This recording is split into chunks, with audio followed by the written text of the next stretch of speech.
Star Report. I'm your host, Star. Tuesday, late night. Okay, we've got to talk about Sean Diddy Combs. He has made yet another bid for freedom. Okay, that was yesterday, Monday. And the judge denied it, in case you did not catch this information, denied it to the prosecution and said that the 54-year-old is a flight risk and a danger to the community. So Diddy will be sitting in jail awaiting trial.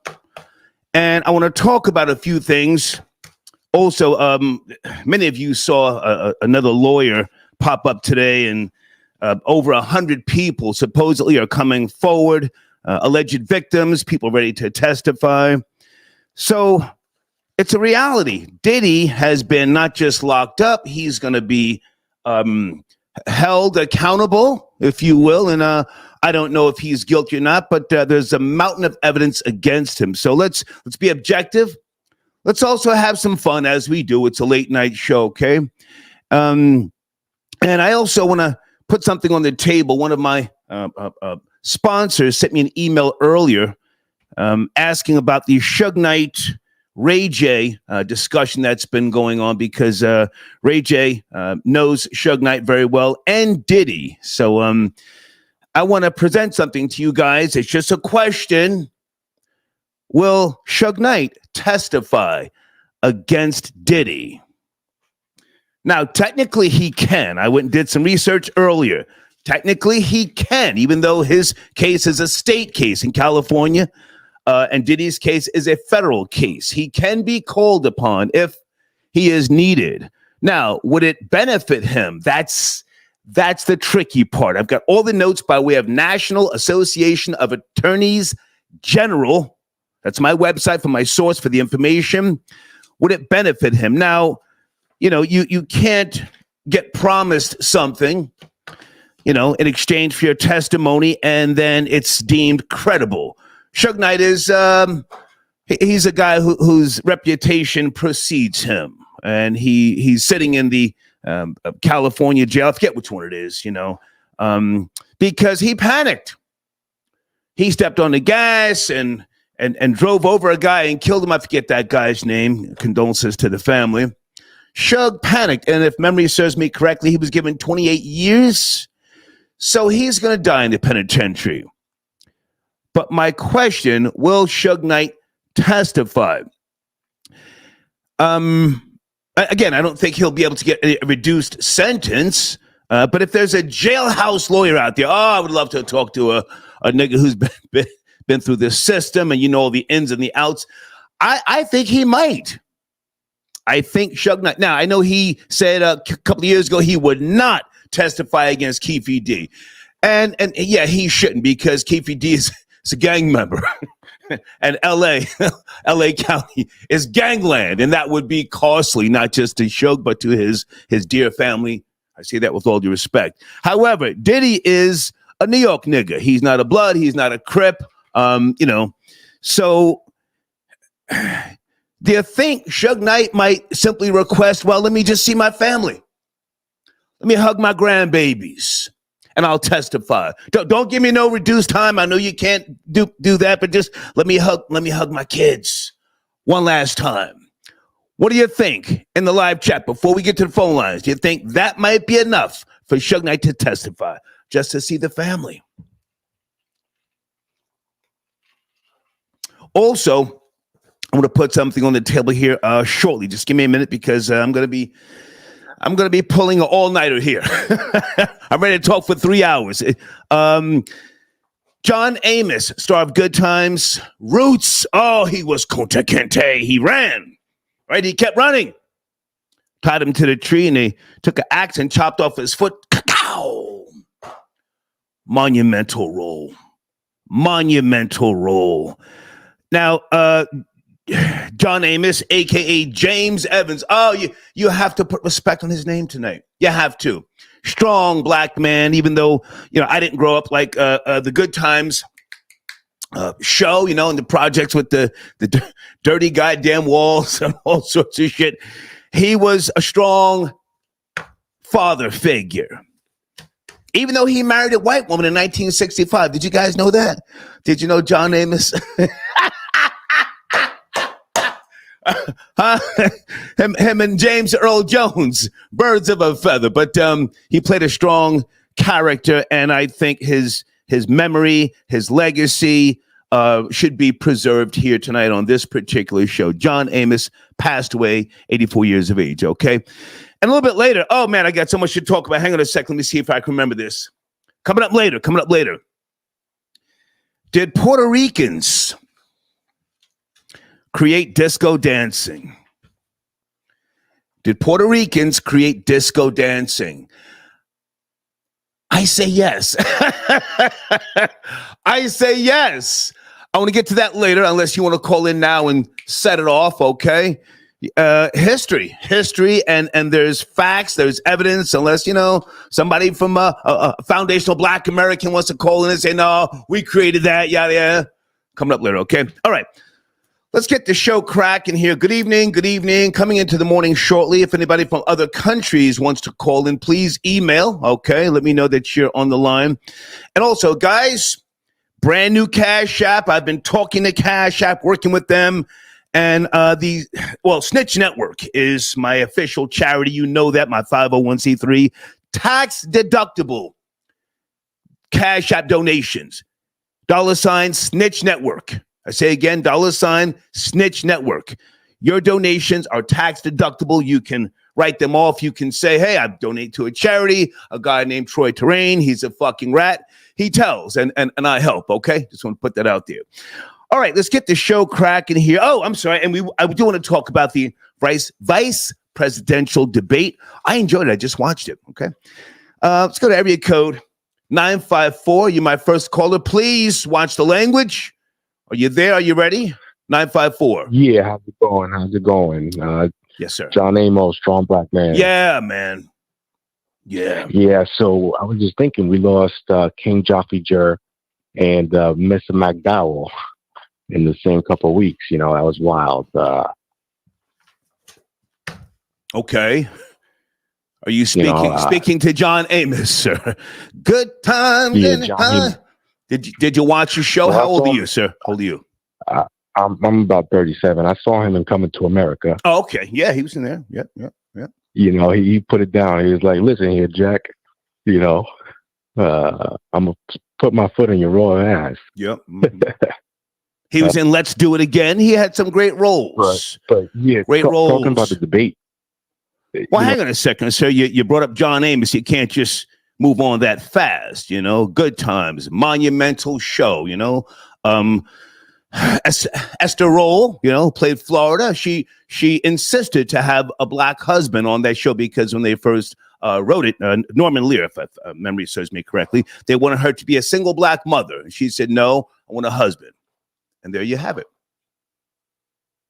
That's awesome. Yeah. Okay. Yeah, I'm not really from that era. Okay. All right. Yeah. You wanted to talk about the debate earlier, the vice presidential debate. I watched it in its entirety. Yeah.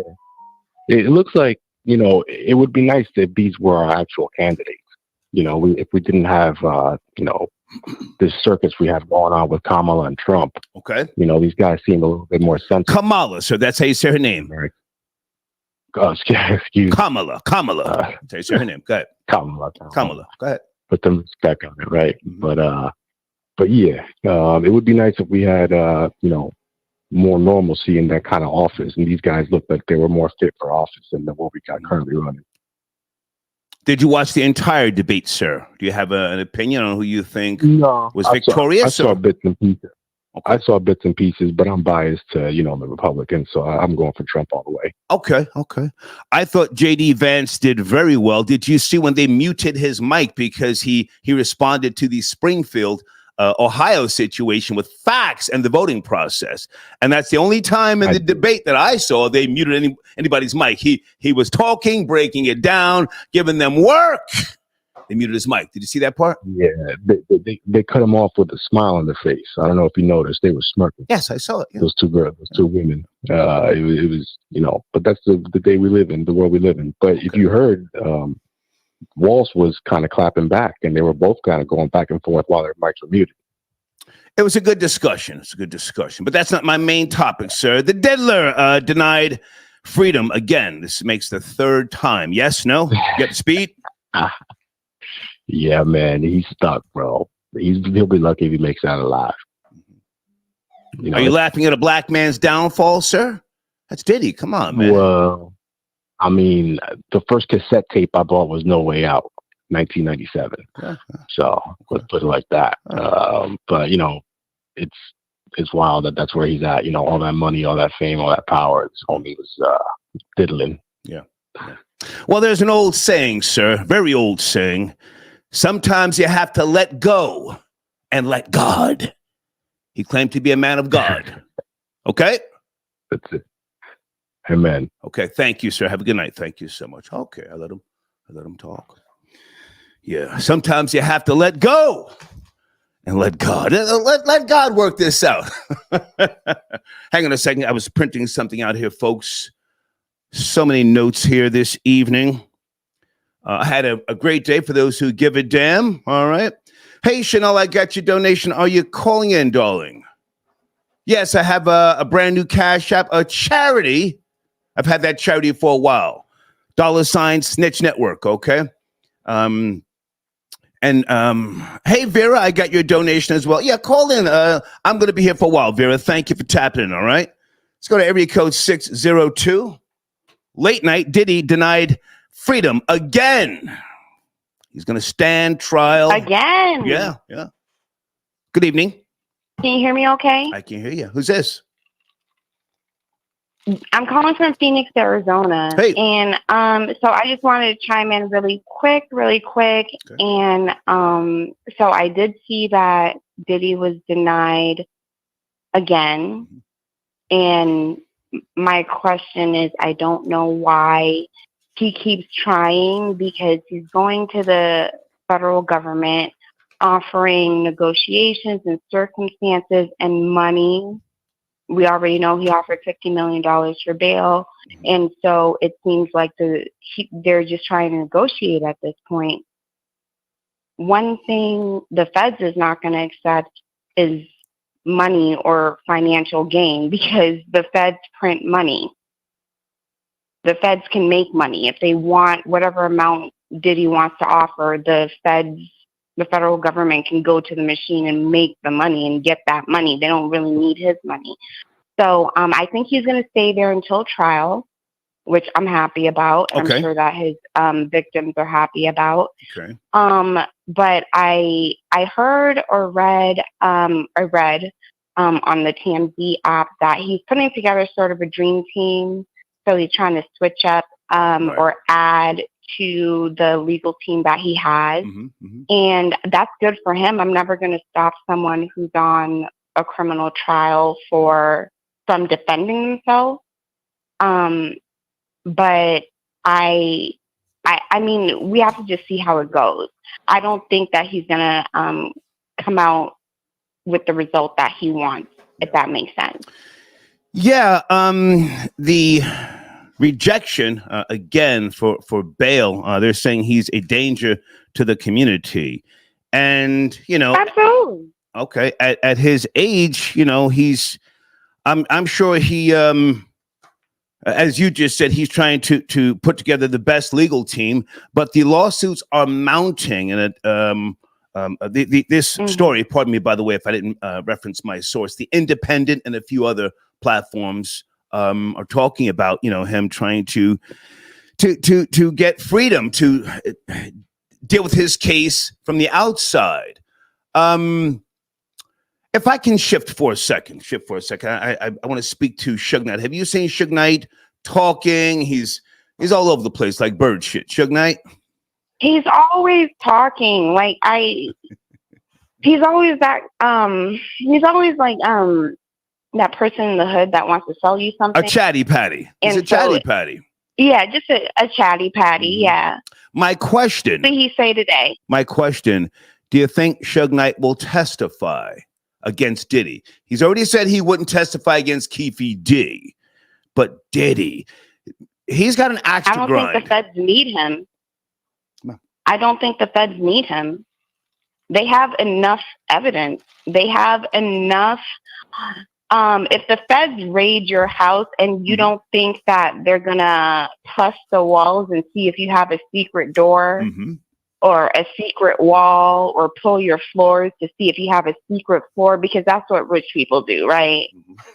So there might be secret compartments in the house. If you think that the feds, Homeland Security, U.S. Marshals didn't go in there and press those floors and those walls and go into every alley that a mansion might have, every hallway a mansion might have, and they didn't, they already had his sons arrested outside of the home. So they were in— I don't mean to cut you short, but we've been through all of that. We've been through all that. My question again, question, do you think Suge Knight will testify? Do you think he will reach out to them? Just to put the screws. I think he will. Let me finish my question. Just to put the screws in Diddy. You're right. They don't need him technically, but technically they can call him, even though Diddy's case is federal and Suge's case is state. They can call him. Do you think he will testify if called upon? I think he will testify just so he can get out of his cell. Yeah. But Suge Knight is someone that whose opinion doesn't really matter to me, because every time he talks, doesn't he have a podcast as well? I think so. Does, I think so. Yeah. From inside. I haven't listened to it in full, but I've heard maybe pieces of it. Yeah. I think Suge Knight, he just wants to sort of be in the limelight, and he'll take every opportunity. And he already has beef with Diddy, so of course, this is the time to let Diddy burn. So, you know, why not take it? You know what I mean? Why not let you know what I mean? So okay. Hey, before you go, because I'm getting a little backed up with calls here. Did Puerto Ricans create disco dancing? Any knowledge? Any thoughts? No. Did you say Puerto Ricans created disco? Puerto Ricans, did they create disco dancing? I thought they created the bachata or whatever. What's that? The little bachata. The question, listen up. If you're too young to know this, that's fine. I'm just throwing it out there. Did Puerto Ricans create disco dancing? I say yes. I say white people stole it from them, turned it into a crazy industry. Came out with the classic in 1975, Van McCoy, Do the Hustle, 1977, the film, Saturday Night Fever, which I saw in the theaters, and they crowned John Travolta. I love that movie. Crowned John Travolta the king. Did Puerto Ricans create disco dancing? I got to run. You got 10 seconds. I feel like they may have, and white people steal everything. Okay. So I'm going to leave it at that. Thank you for your call, dear. Thank you. All right. You have a good night. You too. Bye. Okay. All right. Peace. Shazam. I got your donation. Yeah. There's new charges against Diddy, and I don't want to mention them. They're too vulgar. I'm not talking about no 9-year-old. The hell? Will Suge Knight testify against Diddy? Okay, that's a question. One of my sponsors sent in a nice donation and wanted me to at least put that on the table. Let me go to area code 661. Late night, a few topics. If you're there, are you ready? 661. Yes, no, maybe? Yeah, I'm here. What up, hey, Star? How are you, sir? Oh, man, it's all good. It's all good. Are you getting to a topic, sir? Yeah. Let's see. I wanted to discuss the Puerto Ricans in the disco thing.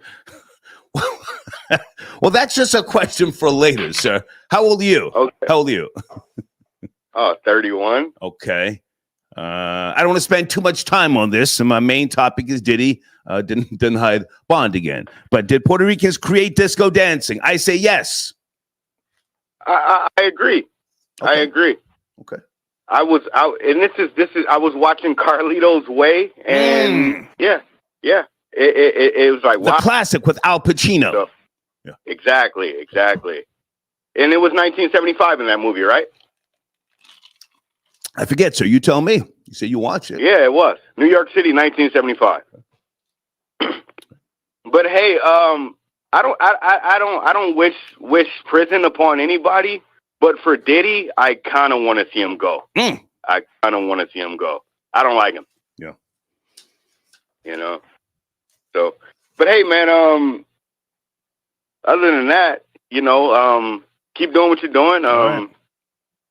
Thanks for taking my call. Thank you, sir. Let Diddy go. Yes, sir. All right, thanks. Okay, take it. Okay. Blade's happening. Did you see the new set of charges? Yes. And I'm not discussing them in detail, Blade. It's disgusting.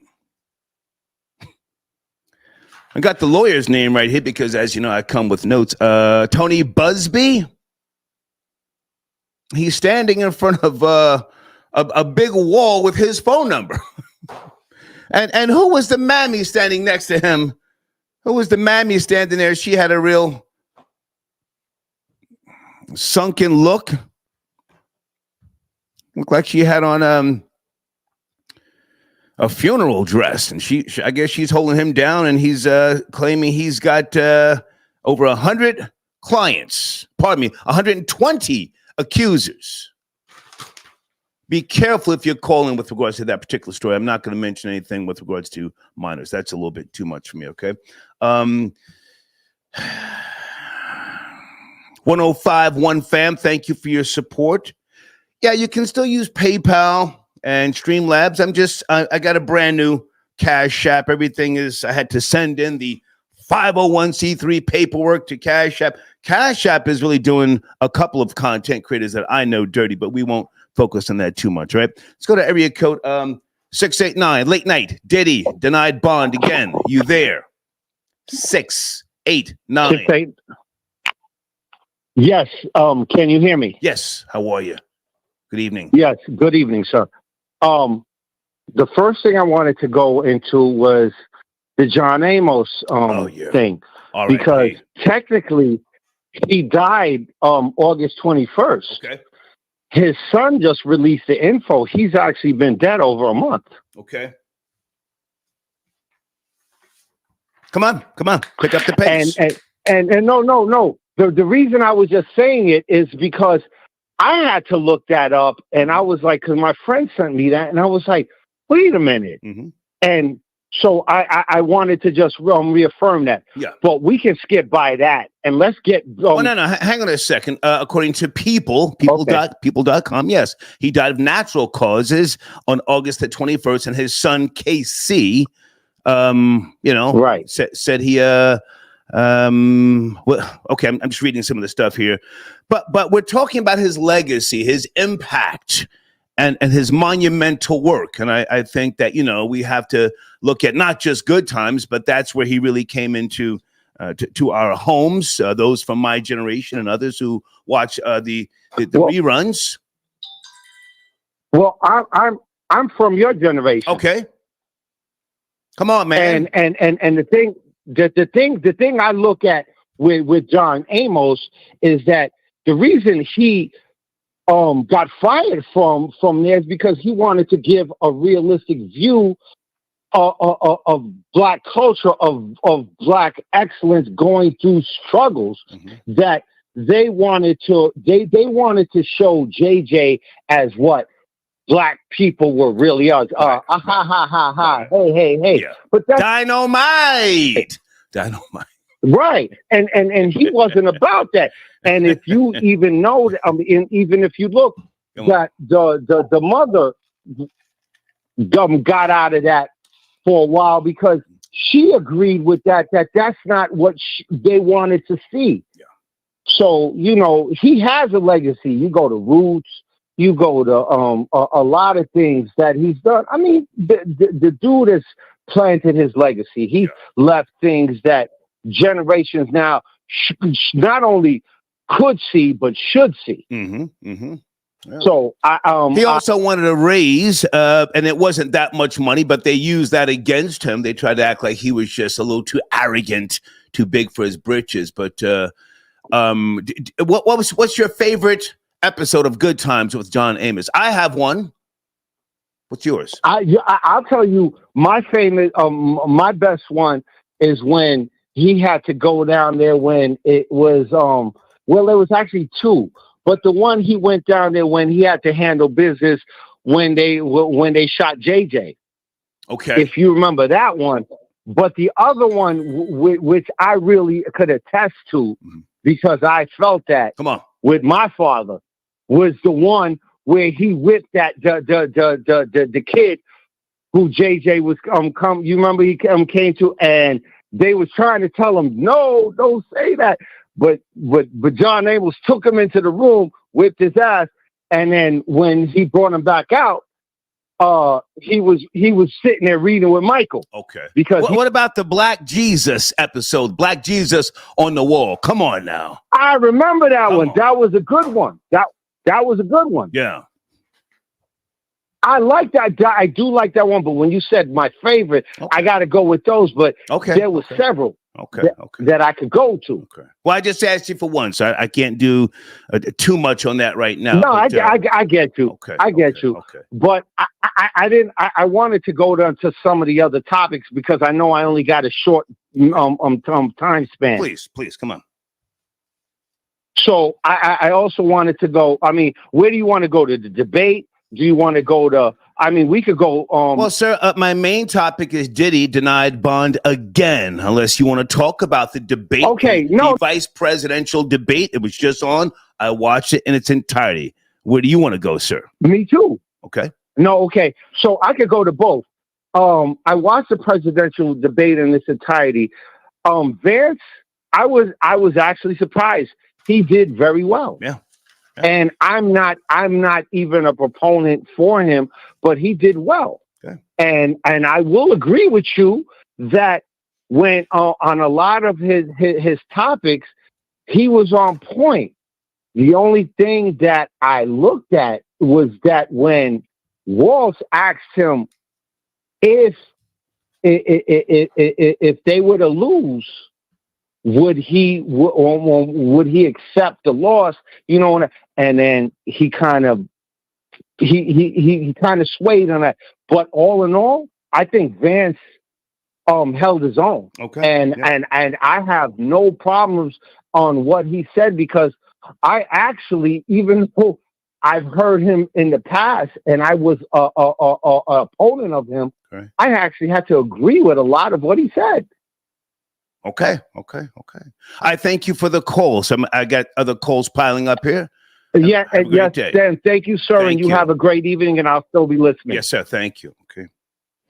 The vice presidential debate, folks, in case anybody wants to chime in. I have not had time to watch any of the takeaways. They were, even though I think they agreed not to fact check, right? I heard Walsh say that. It struck me as odd. This was presented by CBS. It struck me as odd that when J.D. Vance was talking about the Minnesota abortion law, okay, and the governor, of course, Walsh, and J.D. Vance was quoting it, and then Walsh could not, respond to the question itself. He gave a slogan. It struck me as odd that they then went to a commercial. And that struck me as odd, but he also got tongue-tied at times. Walsh, I just want to say that. But overall, I thought it was a very, very good debate. They were very respectful to each other. They complimented each other. So I just want to say that, all right? King Simon, okay, you're tapping in, so it would be good to hear from you. King Simon, if you are, give me a call, man. Let me know. Someone's calling in from area code. Oh, is this, wait a minute. Florida Boy J tapping in late night. Are you there, sir? FBJ. Yo, yes, real niggas in the building, man. Okay. We right here. We on the line. How are you, man? Man, listen. We're gonna get on the Diddy topic first. That where you want to take the show? Absolutely. Hey, man.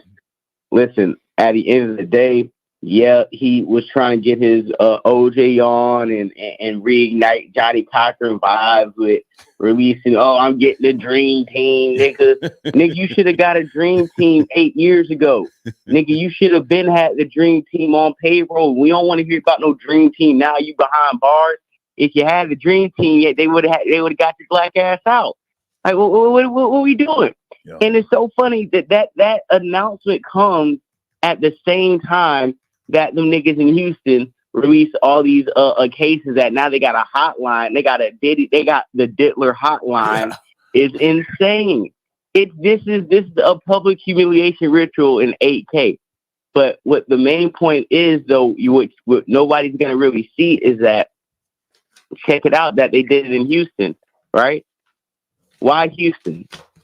Tell us. Random place. You wouldn't think Diddy's in Houston like that, right? Tell us. What other major stars in Houston? I'm not gonna say any names. I'm just gonna let people put two and two together. Okay, give us a name. Come on, Floyd Boy J. Give us a name, man. Nah, bro, come on, man. You know who the Houston? Well, you're just speculating. You're not kicking nobody's back. And give us a name. It's a name. All I'm saying is, give us a name. Don't be scared. Come on, you're the president of the real nigga. Hey, listen. Huh? I know niggas is hype. I'm about to let niggas know, man. I'm saying it was Beyonce. She's from Houston. Okay. They're breaking it down in Houston. There's a lot of Masonic lodges and temples, a lot of things that go down in Houston. That makes sense to me. You're not attacking her character or slandering her. You're stating something Absolutely that not. I was just trying to slow it down for the audience to keep up with where I was going with it. You know, we were going from Houston to the Chargers to now I'm bringing up these niggas. Some niggas ain't ready for the truth. Some niggas is so hyped about a hotline, they don't see the location where the hotline is from. You know what I'm saying? They don't see some of the charges, some of these people. What's the connection in between this? You know what I'm saying? And bottom line, it's not the fact that we're sitting here getting hyped about a black man losing his freedom or nothing like that. No, I believe the industry and the political parties, the Democrat, Republican, whoever has been to these Diddy parties wants him locked up, because I believe that he has not only profited off the information that he has on people, he's held it over people, and they want him put up. He's the ultimate probably blackmailer out here. Okay, stop right there. Stop right there. Did you see French Montana put out some picture of 50 Cent kissing? He claims it was a white guy. I couldn't really zoom in because I was driving. French Montana put out some picture of 50, and he claims he's got a video. Are you up to speed on the bullshit? Florida Boy J. I'm up to speed, but until the video drops, bro, it's like I don't want to hear no more threats. This is we kicking in the fourth quarter. You like niggas be saying streets need a body. Niggas is dropping every day. New news is dropping. Did you see the picture, sir? Did you see the picture? I've seen the picture. Okay. I've seen the picture. It didn't move me any such. I'm like, bro, drop the video or keep it moving. You know, French Montana. Was it a white male? Was it a white? Take a breath, Florida Boy J. Take a breath. Was it a white male? 50 was leaning over kissing somebody. Okay, let's put some bullshit on the table. Come on, man. Listen, even if it was a white boy 50 was kissing on, 50 done paid his white boys off. That's why they let him buy that land in Louisiana. Okay. That's why they let him sell and make the whole Diddy special before the same day the charges dropped. The boys 50 like to play with. Remember, he was really that whole window shopping video where he took Mace out on a date and was tricking off on him overseas. Right. That was when him and Puffy's real beef started. Yeah, I took your old hoe, and that's why Puffy went ahead and grabbed that nigga baby mama. Like, you gonna take my old work and make. So you're giving 50 a pass if it was a white boy, because I've asked you a couple of times and you're avoiding the question if it was a white boy. Look, I was kissing him dead in the mouth. I'm just asking. Did it look like a white boy? I say even if it is. So what's gonna happen? Okay. What's gonna happen? Okay. Yeah.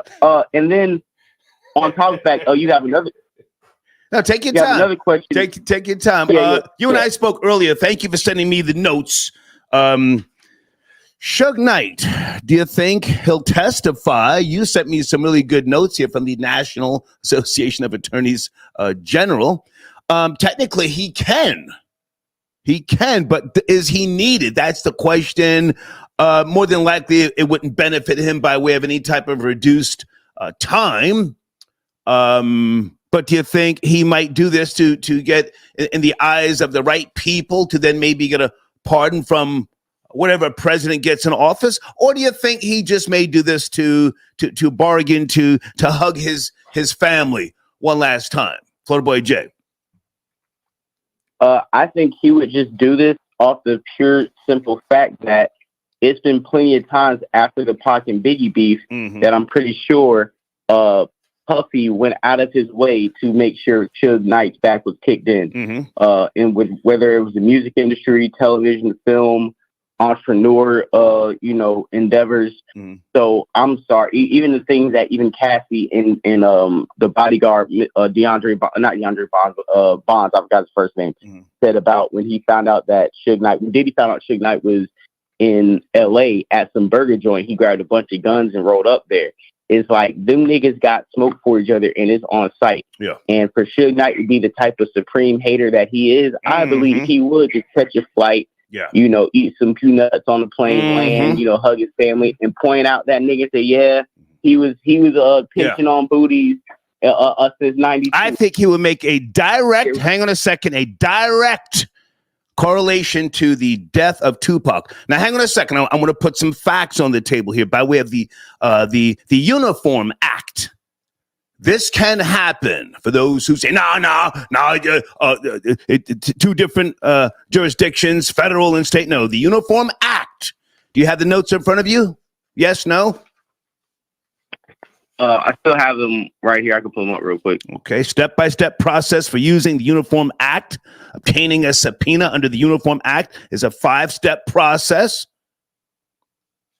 Okay, but technically, it can happen. The question is Suge Knight that much of a hater? Suge been a chatty patty. Remember he went on, well, you may not have seen this, went on the Arsenio Hall show and jokingly spoke about injecting Eazy-E with a needle with AIDS. You ever see that? Yeah, I've seen the clips of that. I've seen the clips of him on Jay Leno. And I do have the step-by-step process, like step 2. Uniform Act. The research. Uniform Act. Yeah.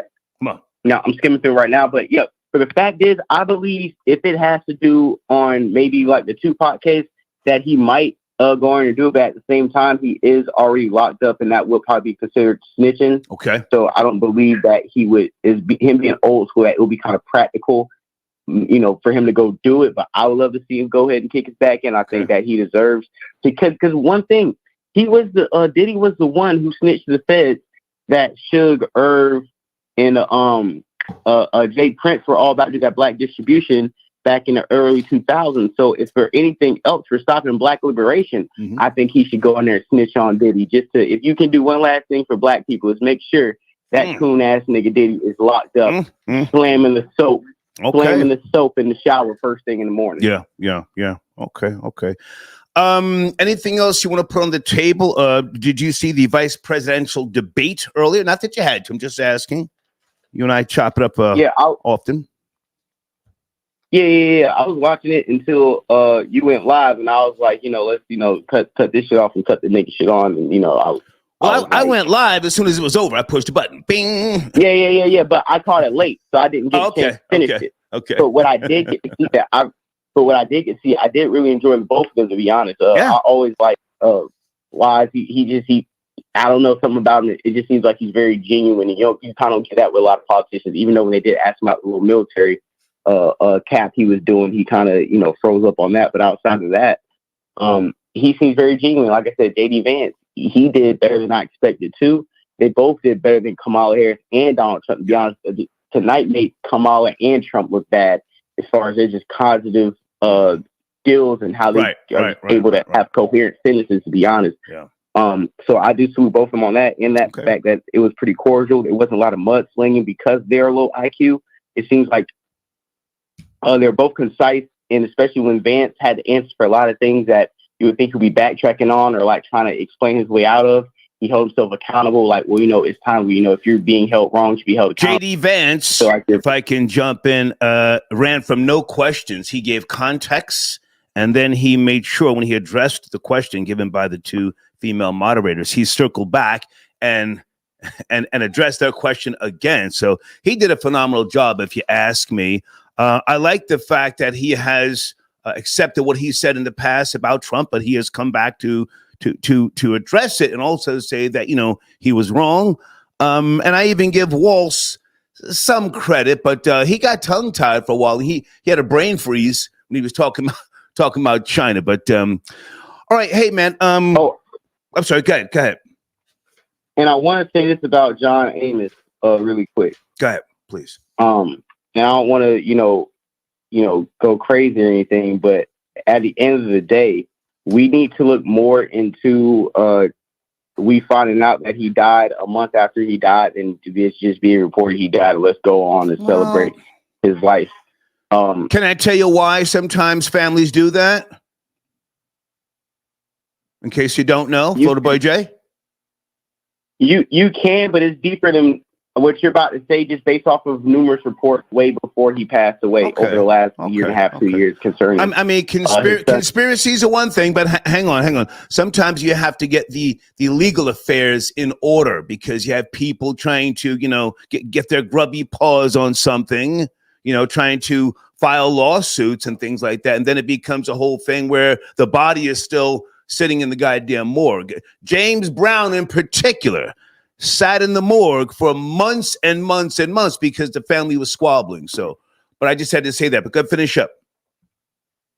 Yeah, all I'm saying is that before he died, it was a lot of things between the siblings that were going back and forth, especially with Casey and his prior record that is on file and his abuse of things.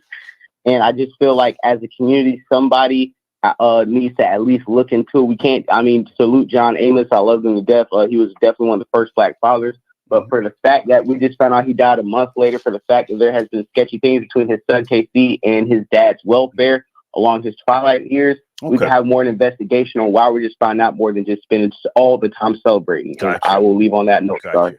Great to talk to you, man. Thank you, Florida Boy J. You too. Thank you. Okay. I'm going to say alleged abuse that has not been proven. Even if you think it is or think something happened, you got to be very careful. Let me say that again. Phone lines open. Guys, I need you to hit the like button on this video, okay? This is a late night show. And I've been doing these late night shows to, to speak to different people. I don't always want to speak to the same people, I appreciate the increase, 43% more female callers. I'm an analytics guy. Okay, 43% more female callers. Ladies, if you want to get on the line and talk, just shoot me an email, or if I don't know your number offhand, just remind me. Say, hey, I'm in the queue. I would like to chime in. Mr. Reed, I got your donation. He's talking about John Amos and Esther Roll. Okay. And she went to Hunter College, your alma mater. Okay. She was also part of the Negro Ensemble. Yes. Let me just double check that. Hang on a second.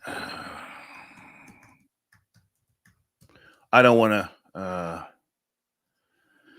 misquote something. Hold on a second.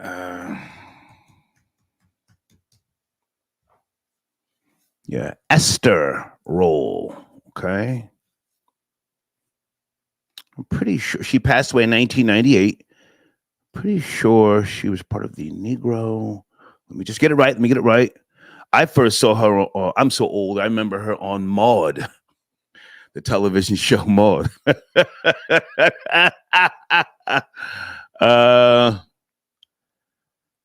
What a legacy. What a legacy. Let me go to area code 413. Good evening. Are you there? 413. Late night. Hey, Star, what's popping, man? Hey, how are you, sir? I'm good. Panna the Canna. Panna, what's going on, man? Good to hear from you. Chilling, man. Yeah. Where do you want to start? You tell me, and I'll tackle each topic one by one. Did Puerto Ricans create disco dancing? I say yes. Let me give you some context. When I saw Saturday Night Fever in the movie theaters, oh my God, I ran to Corvettes and I bought the Bee Gees album, right? And I said, I got to get one of those white suits like John Travolta. I guess it was the half Guinea in me. And I went to a middle school prom with this girl, right?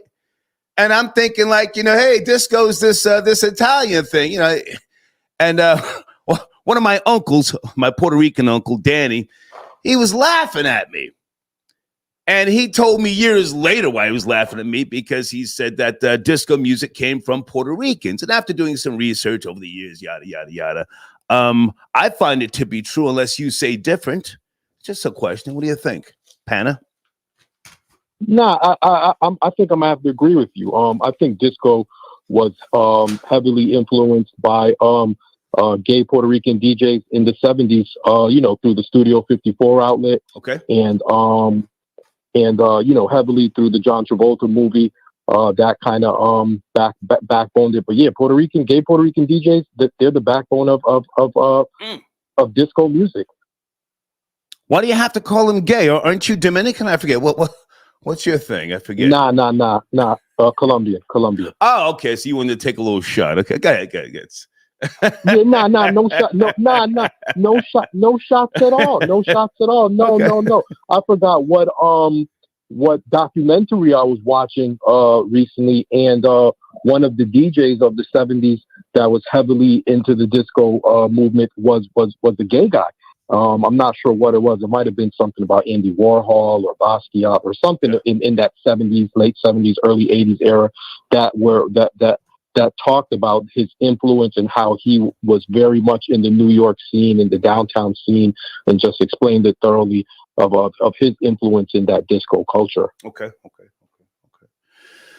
Well, listen, I don't know for certain. I'm just saying, I haven't done the full research, but it was just a question that popped into my mind earlier. Okay, Diddy denied bond again. Panna, what are your thoughts, man? That's my main topic. Yes, I know about the new lawsuits, 120 accusers. Do not mention a minor, Panna. Do not do that, or I got to get you off the phone. Come on. Nah, I'm not going to mention anything about that. But I did see that press conference today earlier in Texas. And it was very peculiar to see why, out of all places, Texas is now coming to light with these over 100 people in this hotline. It almost looked to me as if it's cap. It's just too much at this time. Like everything is just coming too much at once. Some of it might be true, some of it might not be. But come on, the Diddler, give him a break. Out of here. The Diddler's he's damaged. I really don't think at this point he's gonna see the light. And to double down, I kind of see where FBJ was going with the whole Texas thing, and similar to what you were saying the other night on your show as to that meeting with Hove and Diddy, and Kim Porter was there, right. And then Hove, the Kim Porter book that most people say is cap, and the author he cannot confirm nor deny if it's real or not. Go ahead. Look, at this present light, Jay-Z is going to be in the background, and maybe he heard wind of this information in Texas, and maybe Beyonce made a call and said, you know what? Push the button. That's a good point. That's a good point. Let's go full force with this, and let's not have you tied into any of this. Hove, you my husband. This my state. I'm gonna make some calls. We're gonna get this guy out of here. Okay. Big Ben, take little Ben.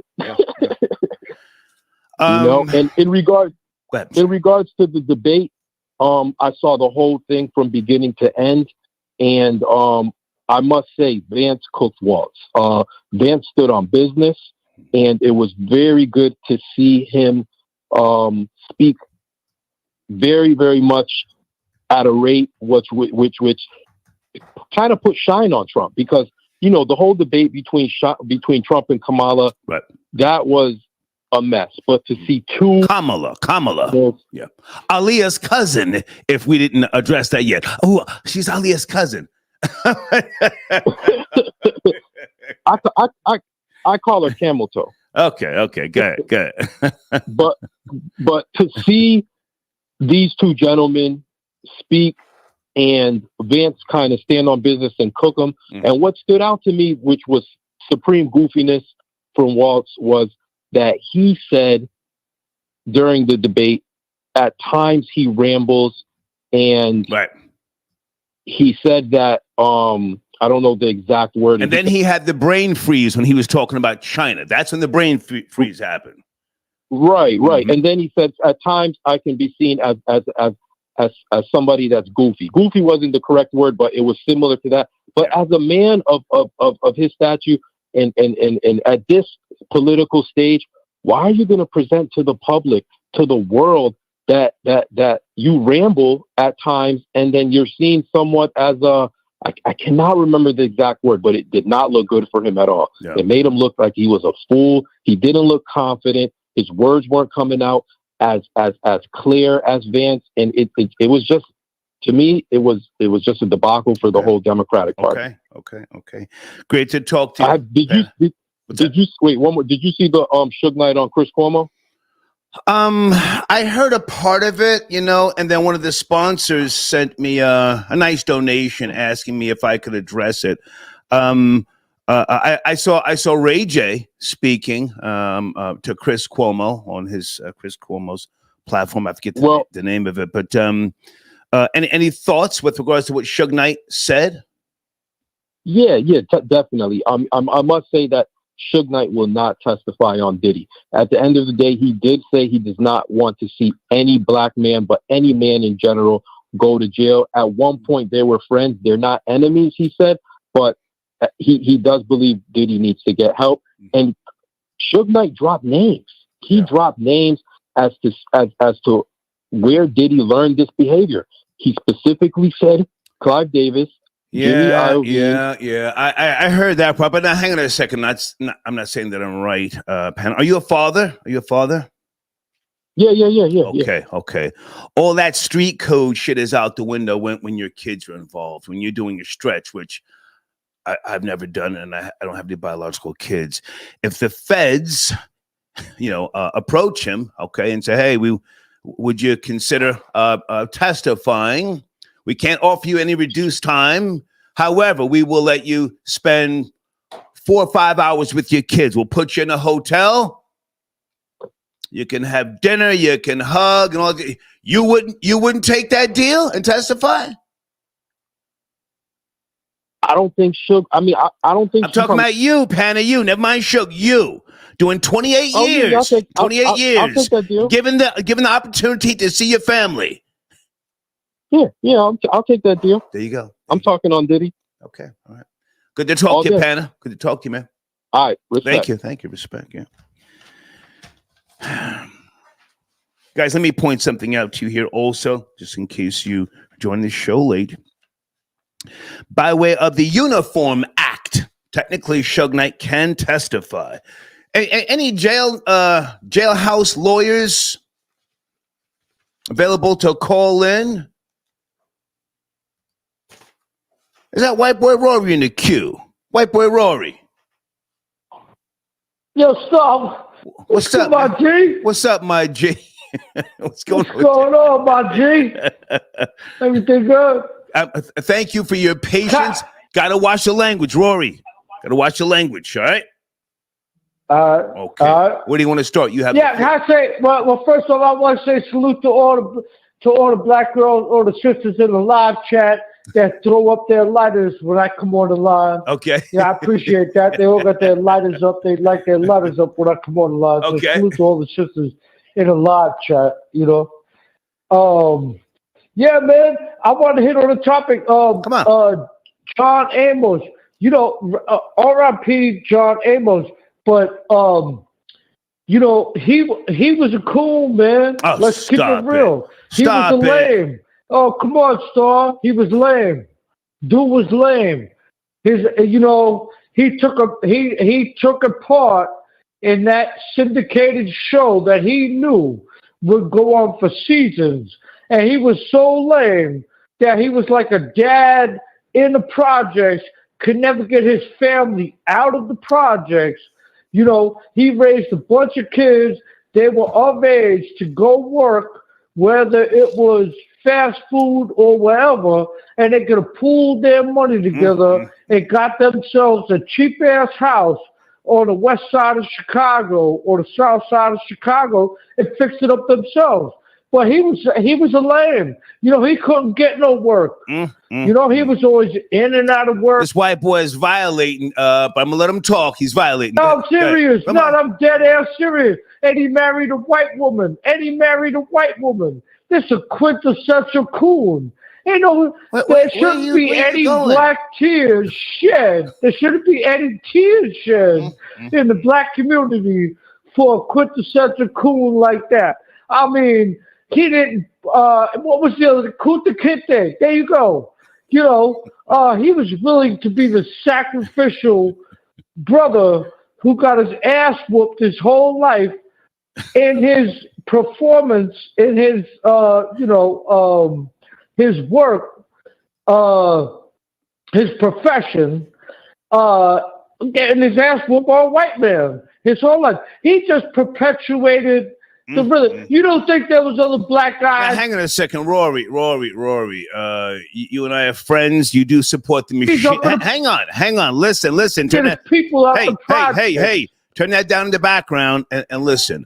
I'm letting you talk, man. Even though you're violating the memory of this man. Violating nobody. You are. Now, you yourself, to be fair, your family had to move out of the Bronx because black people were moving in, and you didn't want that smoke, right? You guys moved out to Long Island. Didn't want that smoke. It wasn't that we didn't want that smoke. My mom went to college and became the property value, a registered nurse. The property value. So we were able to leave the Bronx. Property what value. I'm saying? Pardon me. My mom came to this country with nothing, and then she became an American citizen. Okay, now hang on. I'm gonna give you the last word, but you gotta listen. Hey, you gotta listen. You're talking about a television sitcom. He didn't write the stories. He played a monumental role. Finish up. And I also want to talk to you about Diddy. Denied bond again. You have been quoted saying Diddy's a gangster. Finish up on John Amos. Finish up. Come on.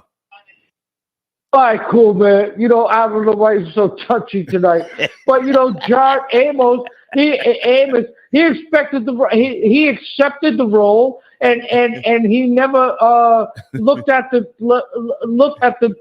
formula and said, well, are we getting out of the projects? I mean, is this a positive thing for the people, or are we just like perpetuating a stereotype here where we live in a project? I'm a lazy ass black dad.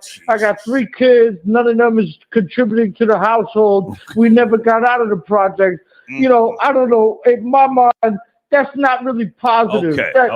That's all right. I need you to shift gears. Never mind that. Never mind. The Puerto Rican star. Are you crazy? Oh, Puerto Ricans. Hang on. Did Puerto Ricans? Star, you crazy? The Puerto Ricans never created anything. Create disco dancing. Never created. Oh, come on. They are the biggest biters in the world. Puerto Ricans are sponges. They are leeches on any society they go to.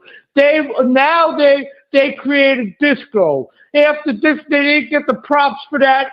Then they said, oh, we created hip hop. Okay, they didn't get the props for that. Then they said we created reggaeton. Everything is biting with the Puerto Ricans. All they do is bite. They go to another country. Their country is, underwater, rancid, poor as hell. The biggest recipients of welfare, only by the grace of God, they got some sort of American Commonwealth. Troll babies, do I let him cook or do I shut him down? Troll babies, do I let him cook or shut him down?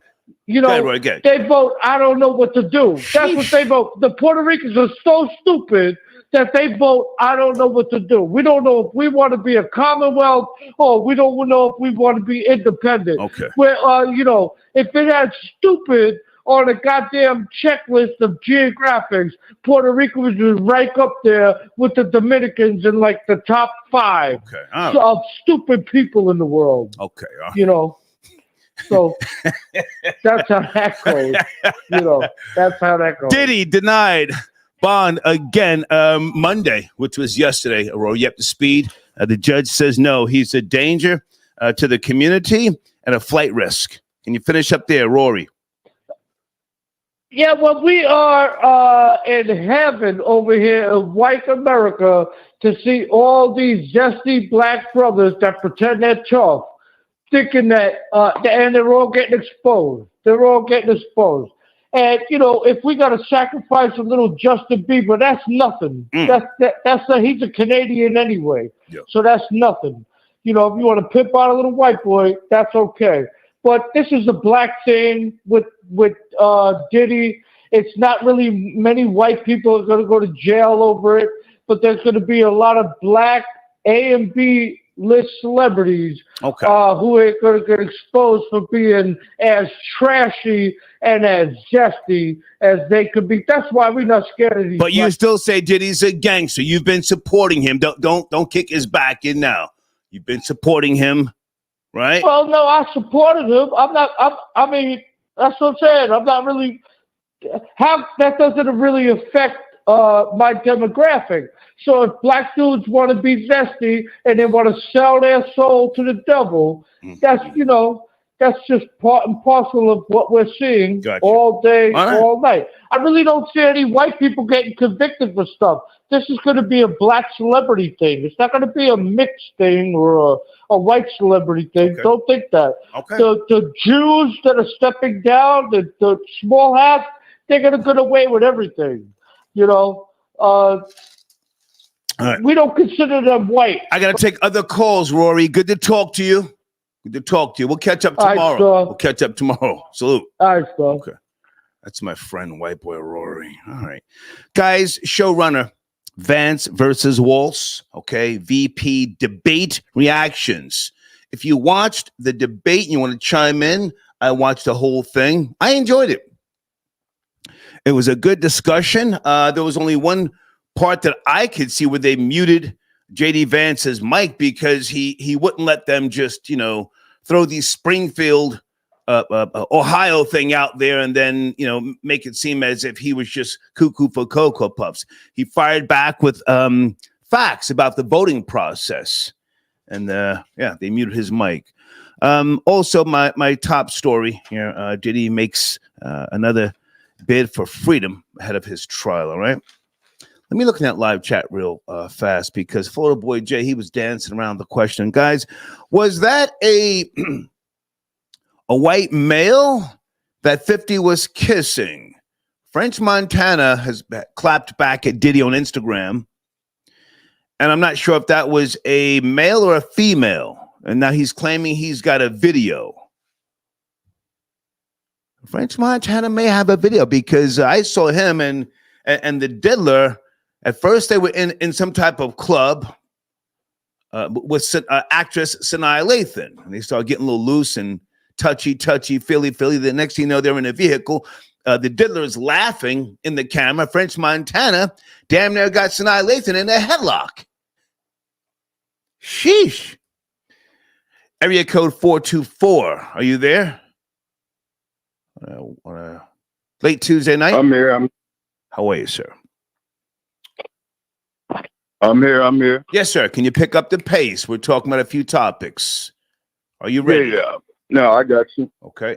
Yeah. So I don't get what does Suge Knight have to do with testifying against Diddy. I don't understand that part. Well, it was just a question, sir, that I was putting out there. Technically, he can by law. But Suge Knight has been doing the most. Would you not agree? Talking. He's got a podcast. No, I think. Look. Yeah. Hang on a second. I think his podcast is with my friend Dave Mays. I have not heard a full episode, but Suge Knight's talking. He's talking. Go ahead. Yeah, talk, but I wouldn't be talking to the Southern District. Come on. So it just don't make no sense. Especially, you just said it now. If he can get no time off his sentence too, what's the point of him turning into a snitch and talking to the Southern District? That don't make no sense. Are you a father, sir? What's that? Are you a father? Am I a father? Are you a father? No, I'm not a father, but I'm the oldest of 13 and raised about 8 of my children. Okay. Well, I was just putting a possible scenario on the table. Now, here's something that, in case you don't know, people have often referred to. Oh, my God, I'm so sick of hearing this. Alpo, former drug lord. Alpo Martinez, does that name ring a bell? Mm-hmm. Yes? Yeah. Okay. When you say Alpo was a snitch to a New York person, you know what they say? Nah, he only snitched on DC niggas. They tried to justify him being a rat and a snitch. He told. So I'm just asking if Suge Knight were presented, you know, just a theory with by HSI, Homeland Security's investigations, given the chance to see his family. I don't know, for 8 hours, maybe 24 hours. What do you think about that? Yeah, well, no. Look, you know, Suge hit it on the nail. Like, Diddy learned this from, he was groomed, right? Like, if you believe that he was groomed, we need to be focused on the white man that groomed him. We need to be focused on them.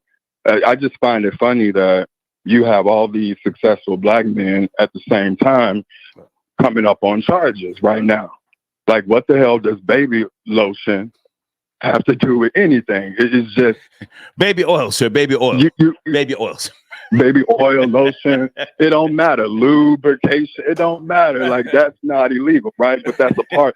You know, the minute I heard there was only 3 counts, I said something's not right. Yeah. There's only 3 counts. Anything else, sir? I got other calls. Anything else you want to put on the table? Oh, appreciate you. Thank you, sir. Thank you. Okay. All right. Area code 929. Please watch the language.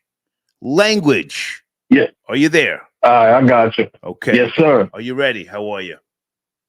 Yeah, I'm good, man. Yeah, first and foremost, I just want to say, it's a pleasure to even be talking to you. You know, I'm 39. I grew up in the Bronx. You know, I used to hear you when I was younger on Hot 97. So, you know, it's an honor.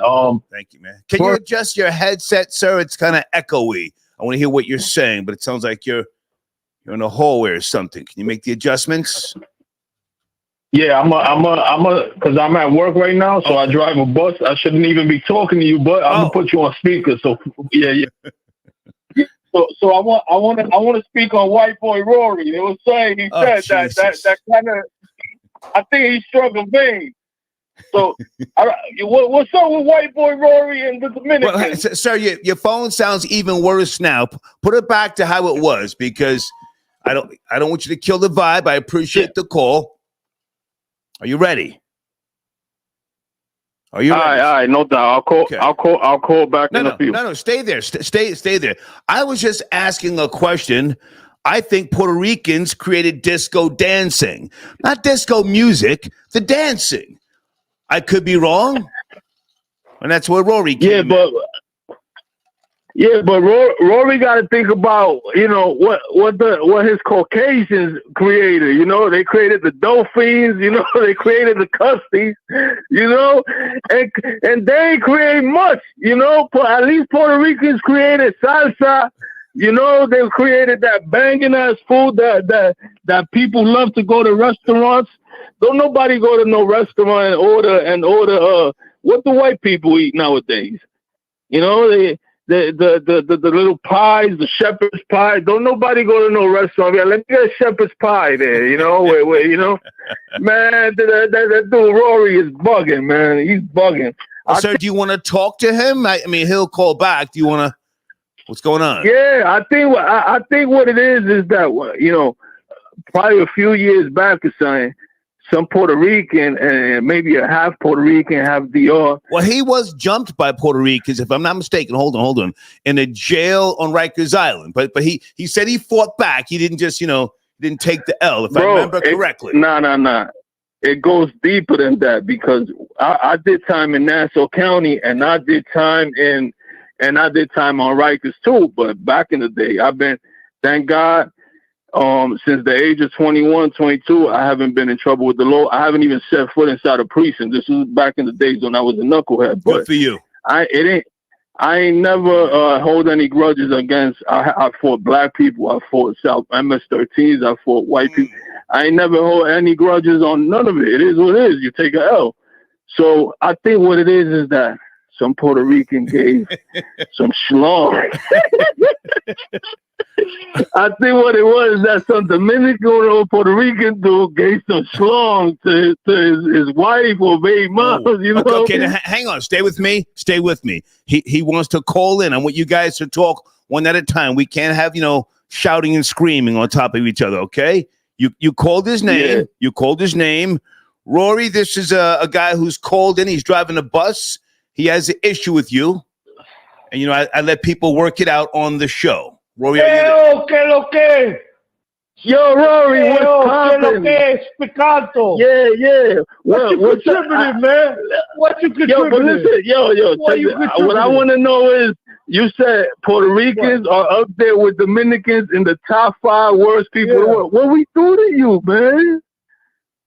You ain't do nothing to me, because I wouldn't let none of you spicks do nothing to me. I tell you what, you people done nothing. You people done nothing but ruin our country. You ain't brought nothing over here, man. Every Dominican neighborhood is a hellhole. It's a coke spot or a prostitution spot. Every single goddamn Dominican neighborhood in the whole city. You had 30 years. You've been here since the 80s, man. Washington Heights is still a hellhole. Corona Queens is still a hellhole. The best you ever contributed was driving a bus for broke niggas. That's the best you ever contributed to this country. You know what I'm saying? You've been here 3 or 4 generations. How come you ain't a doctor? How come you ain't a Dominican doctor? How come you ain't a Dominican homeowner? You ain't doing that. You living in a projects driving a bus, my nigga, and you the best your people got to fucking offer. All right, well, you got to watch the F-bomb. Watch the F-bomb. Okay, you people are let him so respond. trashy that you have to have Rory, let him respond. Sir, you have the floor one at a time. Go ahead. Yo, Rory, first and foremost, it wouldn't be no coke spot if white people wasn't paying triple or quadruple the price of the gram, you heard? So, you people are so trashy, you couldn't even have a Dominican day. Rory, let him talk, or else I just got to keep putting you on mute. Let him talk, Rory, sir. Continue. I got to get back to my show. And so what if I drive a bus? You know, what? There's a lot of people that own houses, businesses, just driving a bus. Like, what's the big issue? What, you got something against bus drivers? I'm going to bring him back on when you've responded. So do I bring him back on? You ready? Okay. Rory, you there? And enjoy your privilege. You couldn't even enjoy your privilege on 5th Avenue. You got shut down by the police. You the only culture that got shut down by the police on 5th Avenue during their cultural parade, Dominican Day parade. I think his line dropped off. Parade. Rory, Columbus Day could have a parade. God damn it. You people are so trashy. You haven't brought nothing except shutting down the city on 5th. You know what they did on 5th Avenue during the Rory, he's gone. His phone dropped out, man. His phone dropped out. Rory, his phone dropped out, man. But I let you call back when people. Yeah, I bet he dropped out. When people he dropped out. Mention other people's names, I let you respond. So a dropout for them. Gotta go. Gotta go. Okay. I let him call back. All right. Guys, I want to get back to this show. We've been having some really, really good discussions here as of late. I want to continue down that path. Okay. 917, are you there? Diddy.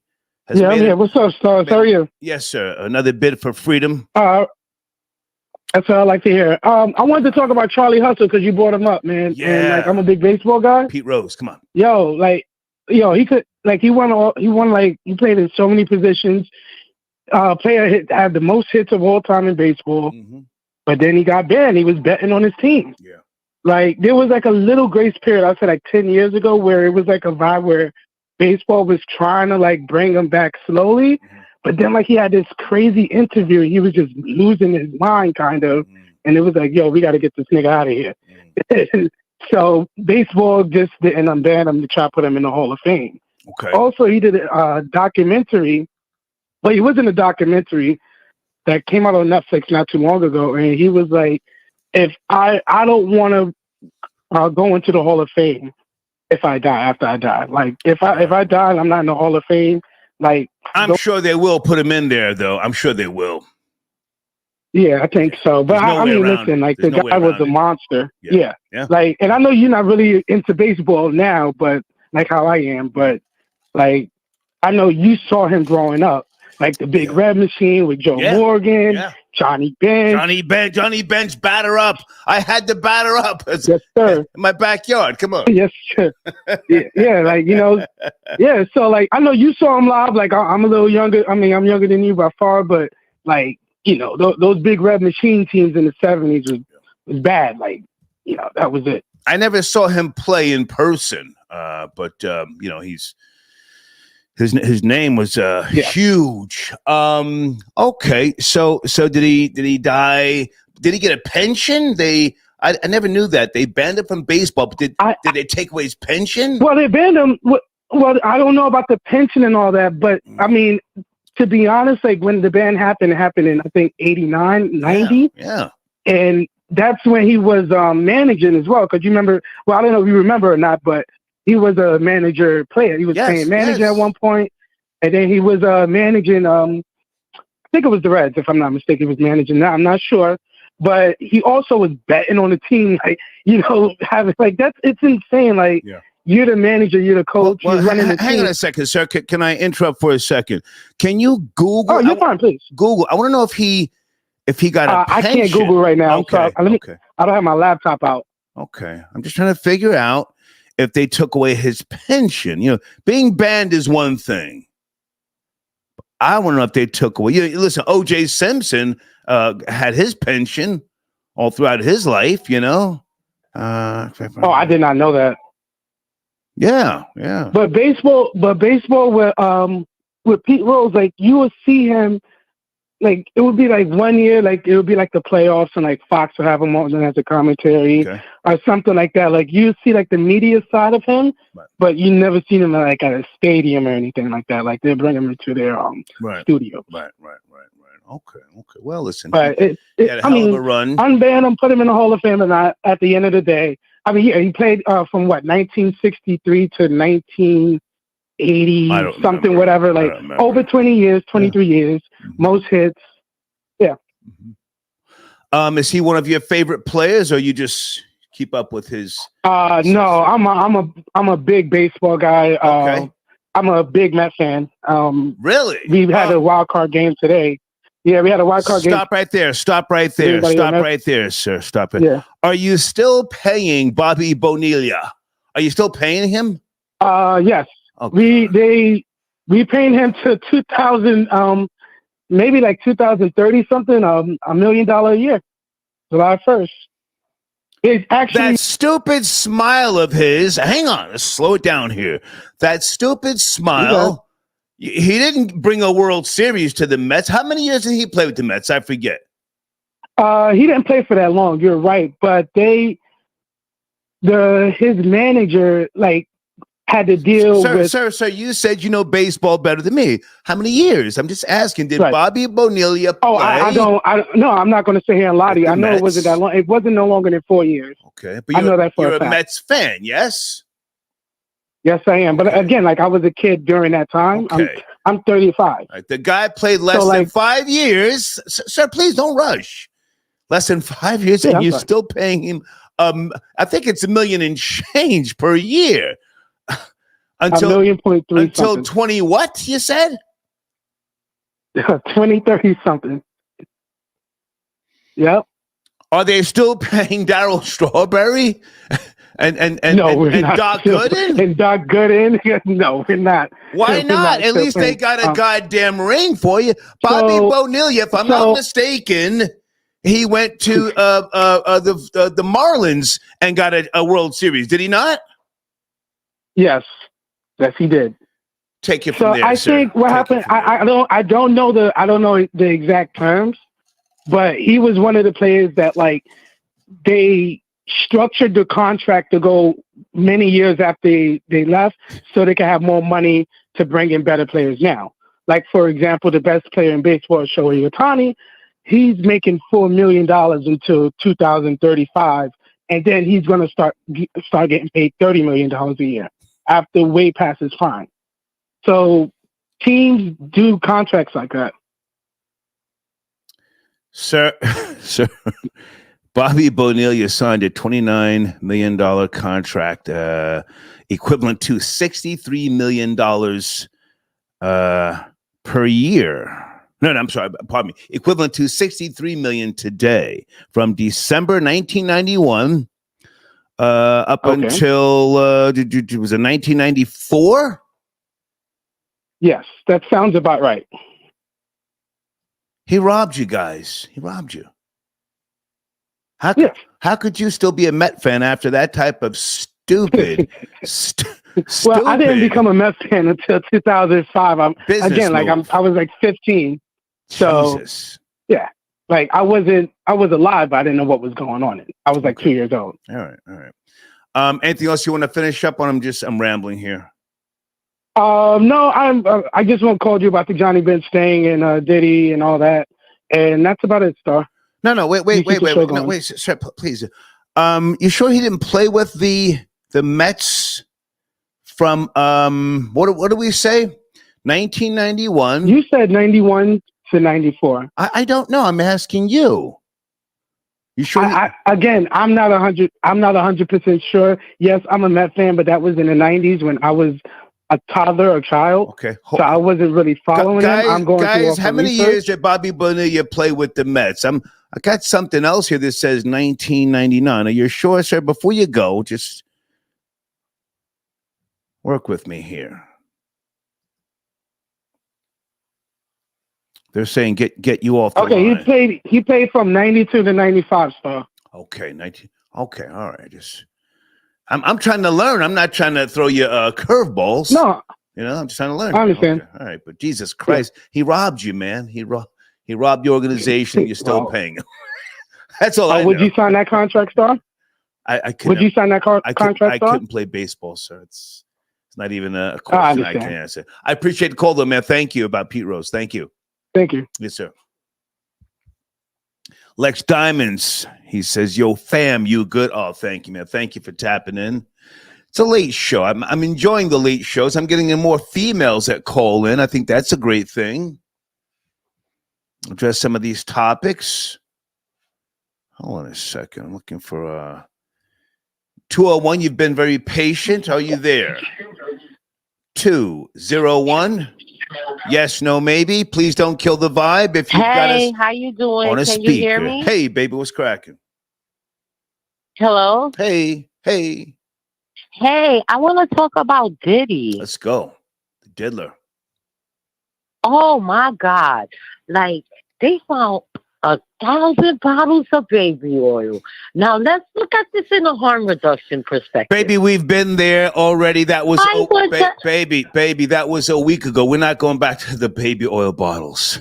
It could be liquid cocaine. Please, we're talking about denied bail again. That's the latest trending topics. They're not going to give him bail. Okay. He's a flight risk. He has a propensity to do it again. And also, it's too many victims. And he has a lot of access to a lot of things. So, of course, they're not giving him no bail. Okay. Why didn't he run? Because he knows it's over. Okay. And something, when somebody gets away with something for so long, they feel like they're going to get away with it no matter what. Like, I got away with this for 25 years. Right. I'm going to get away with this for another 25 years. This Diddy. You know how he is. Arrogant. Super arrogant. But thank you so much for taking my call. No. Stay with me. Stay with me because stay with me. He was aware that they were coming to get him since March. This is the information that I pulled. HSI, Homeland Security's investigations.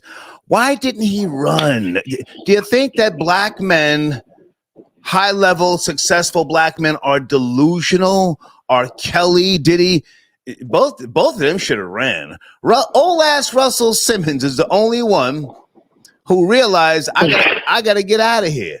Old ass Russell.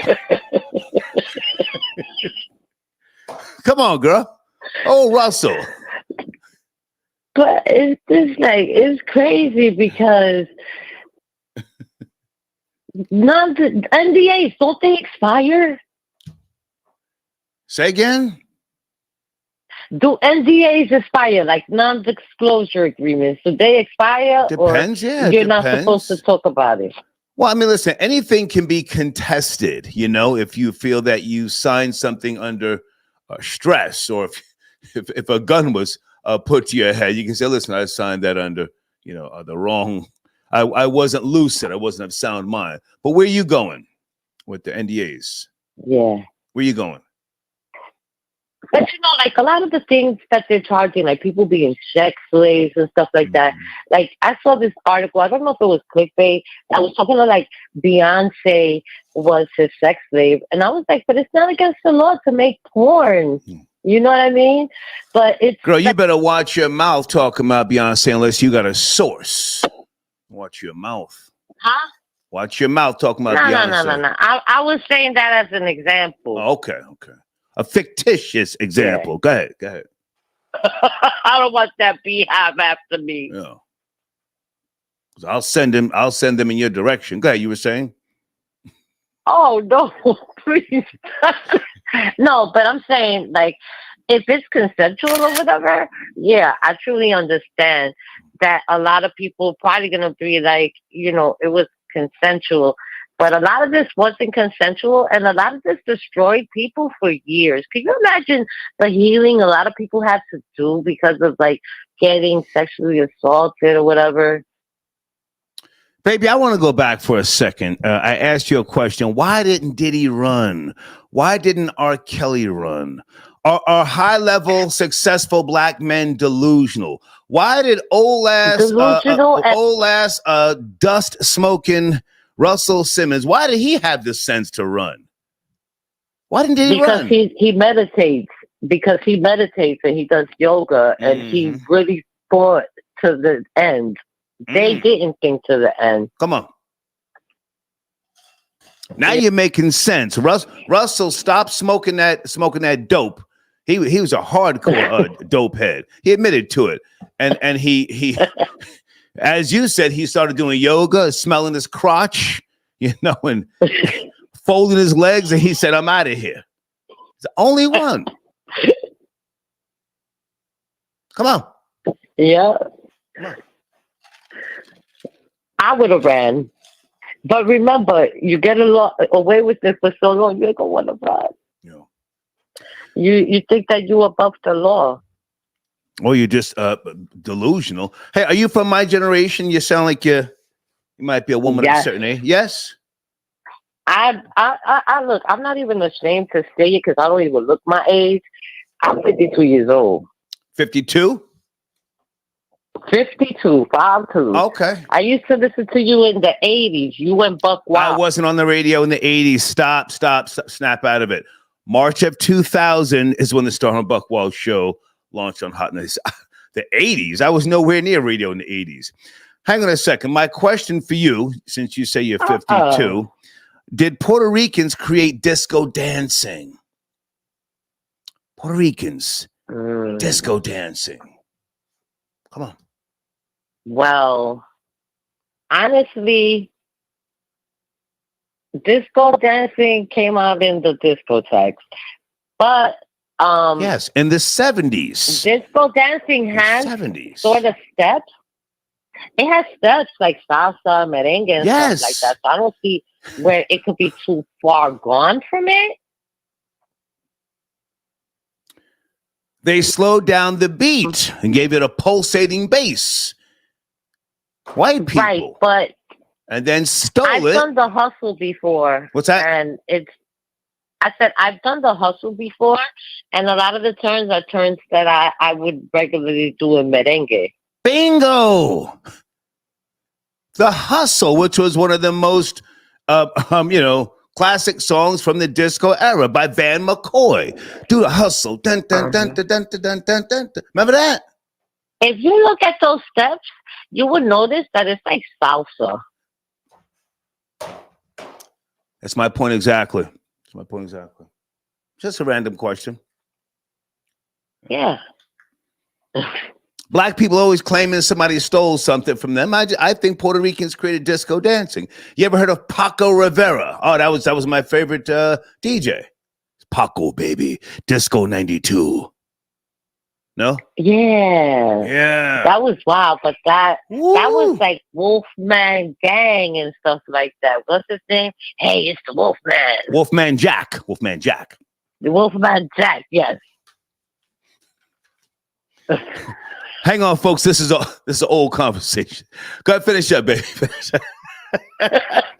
You gotta be born before 81 to understand this conversation. Okay. I appreciate the call, baby. Have a great day. Thank you. I'll call back again. Thank you, baby. Bye. Bye now. I enjoyed talking to her. Let me look in the live chat one more time. Is this going too far back for some of you?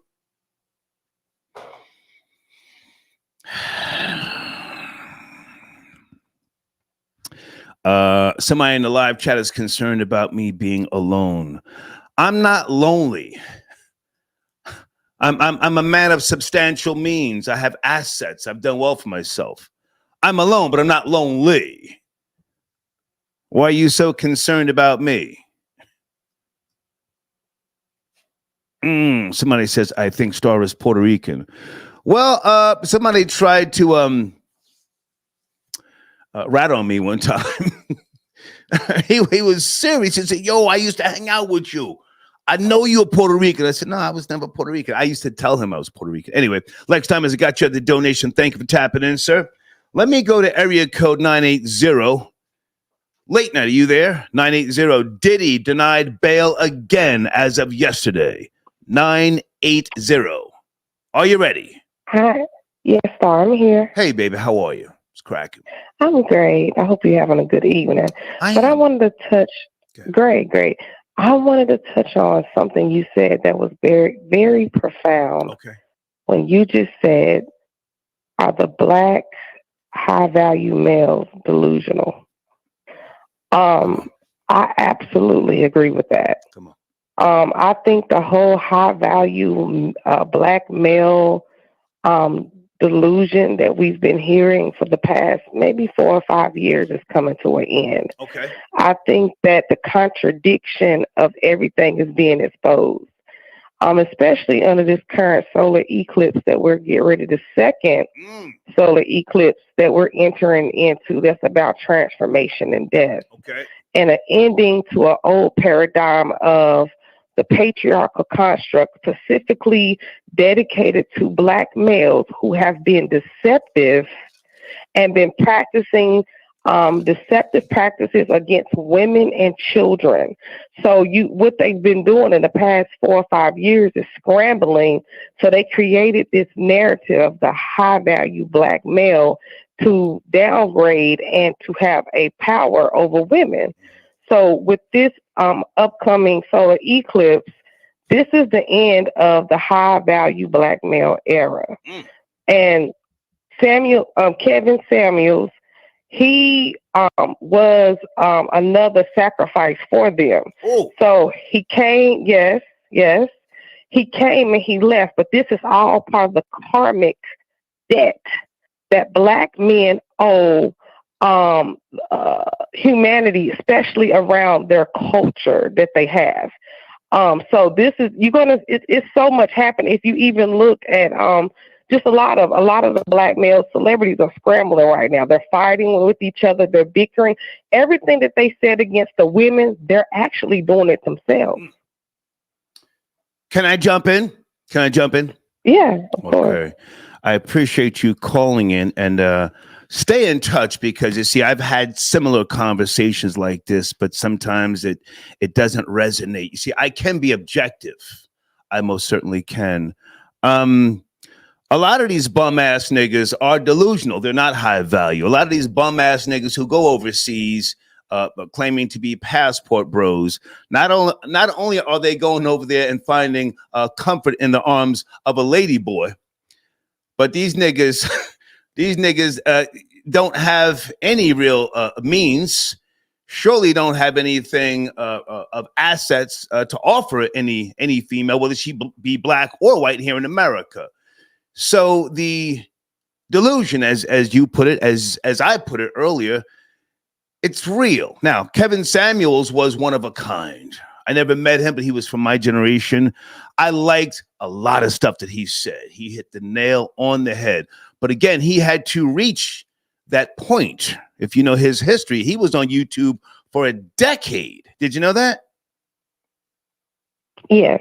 A decade talking to males for the most part, maybe for 7 years. It was only the last 3, maybe 3.5 years of his life. He then started talking to females. But he was an exception to the rule. But I just wanted to say I can be objective and let you speak. I just want to say I'm not necessarily giving you pushback, but some of what you're saying has legs to it. Continue. Oh, absolutely. I respect your viewpoint. There's no tussle with that. I think that I think what he said resonated with males and females. I mean, I'm not giving women a golden pass and saying that women are saints. No. Absolutely not. I mean, a lot of what he said is truth. However, it promoted a lot of hatred against the masculine and feminine energy. Okay. And that's why I said he was a sacrificial lamb, because his sacrifices now, well, I won't say it's a sacrifice in a positive way. It's actually a shadow of what's to come. So I really say that black males, if you haven't made peace with the women around you and your children, this is the time to do it now. This is serious. Like, I don't know because a lot of men aren't spiritual. So they not tapped into what's happening. So they build up this persona and this way of life of dominancy over women. So they have this delusion that I'm the male, this is how it is. But if you're not spiritual and if you haven't tapped in what's deep into your core, you're going to be not saying, oh, you're going to die or speaking death, but you're going to have a lot of karmic debt that you have to pay back to the universe. So this is just Diddy. I disagree with that, but I'm letting you speak. I totally disagree with that. Yeah, I mean, that's fair. This is for Diddy, Russell Simmons, and all these other men that are coming out. Even when you seeing these men are opening up how they're enjoying being fathers and having multiple children, but don't want a commitment with a woman. So they actually are exposing themselves. And I respect your opinion, and I'm not saying I'm right. I'm just telling you what I'm receiving from my end and my download, and that's it, Star. No, stay with me. I'm enjoying the conversation. Yes, and to be objective, over the decades, I have been quoted as saying, most males are not men. Most males are not men, and it takes a strong-minded man to lead a woman. You can't just get mad at her because she's not, living according to what you claim to be. You have to set an example. You have to set an example. And let me just also say this. It's a little pushback here when you speak about spiritual. Your concept, your morals, ethics, and values don't come to you by way of religion. They come to you, in my opinion, by way of conceptual integrations. Long before religion, mankind knew right from wrong. Okay, I just had to say that. So with regards to how this conversation started out, the delusion of some of these high value men, and you said we're coming to what point? What was the wording you used again? Well, we're going into a major transformation in the ethers. Okay. And by the way, Star, I'm not religious either. Okay. I'm dealing with energy and frequency. Okay. I don't deal with mainstream religion because that's another trap door. But we're heading out of the Piscean age and we going into the age of Aquarius. Well, so you said spirit. I know everyone can. You said spirits, and I wasn't really necessarily referring to the religious aspect. Spirits, energy. And karma, for those who don't know, is the concept of action. I mean, they use it sometimes in Hinduism and other things, but karma is the concept of action. Okay, I didn't want to cut you off. I was just, going back and forth. Yeah. And I want to quote something that a dear friend of mine that just recently passed, he was a male, and he said, the black female is a bee. I'm not going to say the curse word because I respect your show. The black female is a bee because the black male is a boy. And when he said that resonated with me so heavily, and I was like, dang, that's real. He said the black female is a B because the black male is a boy. And so, it's levels to this. And I know people are like, oh, she's hating on men, and it's not. It's just that the patriarchal thing is coming to an end, and it's being exposed right in front of our eyes. So that's really all I really have to say. I will let the energy play. Stay there, girl. Stay there. Stay there. We're not finished. What Okay. What about some of these hoe ass black men that won't crash out and protect the black woman? What about them? I know. Yeah, Why won't you crash out for your black queen? Go downtown to the courthouse and shoot it up. Shoot it up. Huh? Show your black babies. Daddy's about to die, but goddamn, what you're not gonna do is put your hands on my daughter or my wife. I'm gonna kill every goddamn. I'm gonna go down to the courthouse. I'm gonna strap on some C4 explosives, shoot as many people as I can, crackers, bow, and then blow myself up. Where are those niggas at? Are you there? Yeah, I'm listening. I didn't want to overtalk you. Yeah. The white man crashes out for his queen, does he not? Yeah. Yeah. Come on. The only thing I notice with black males now is they crashing out on the black women. So we've seen this epidemic of the black femicide. There's been a lot of that going on where so I don't know. I think that they crashing out because they think somebody else got some pussy from their queen. That's why they crash out. That's all. I'm sorry. I'm enjoying the conversation. Go ahead, finish up, please. Finish up. Yeah. So I think it's a lot of insecurities, and you're absolutely right. Black men claim to be superior and be the ideal man of the household and have this level of high value, but they have yet to show any protection for their own communities, not just for women, but for their communities. They're not armed up. They're not standing on principles of what they feel or believe in. And if you notice, white American men, they're ready. They're armed up. They going outside. They letting it know. They have food, stocks of food. They're ready. They're ready. But black males are fixated on, oh, I need a woman to be submissive to me. Oh, I'm going overseas. Right. They're superficial, and they're so overly sexual that they lose focus on reality. So you're absolutely right. They're very delusional. Yeah. I appreciate this call. Stay in touch. Okay. All right. Thank you. Thank you. Okay. See, ladies, I can be objective. Okay. 267 late night. Are you there? 26. Yes. How you doing? Hey. How you doing, Star? Hey, who's this? Sarah. Hey, Sarah. What's crack? I would like to break down to you what's really going down in the universe. Okay. And there's indeed a lot of distractions. Black women know what's happening. Okay. If you want to know what's happening to Diddy, look at his mother. Yeah. I said on your show a while ago, I said, when it comes down to the rule of certain wicked black women, it's coming to a close. And this is indeed a product of it. Okay. Black women know that. They have always used the men, their dysfunctional men, that they raised, groomed, trained, stabilized, as the distraction. These have been their monsters that they then turn around and throw under the bus. It's amazing what they've done. What's going down universally is against them and what they have produced. Yeah, that's what's happening. Karma's here. Their karma's here. And everything and everyone that has been duped into handling in their way and going about things their way, it's now coming to a close. Diddy has been cursed for quite some time. Look at his mother. But go ahead, Star. What are you going to say? I'm agreeing with you. I want to be respectful to his mother, but at the same time, we've seen her you know, out on the set with the silver wig over the years, right? The platinum blonde wig. Platinum blonde. Cleavage, the body done. We know her type. And we know what women like her produce.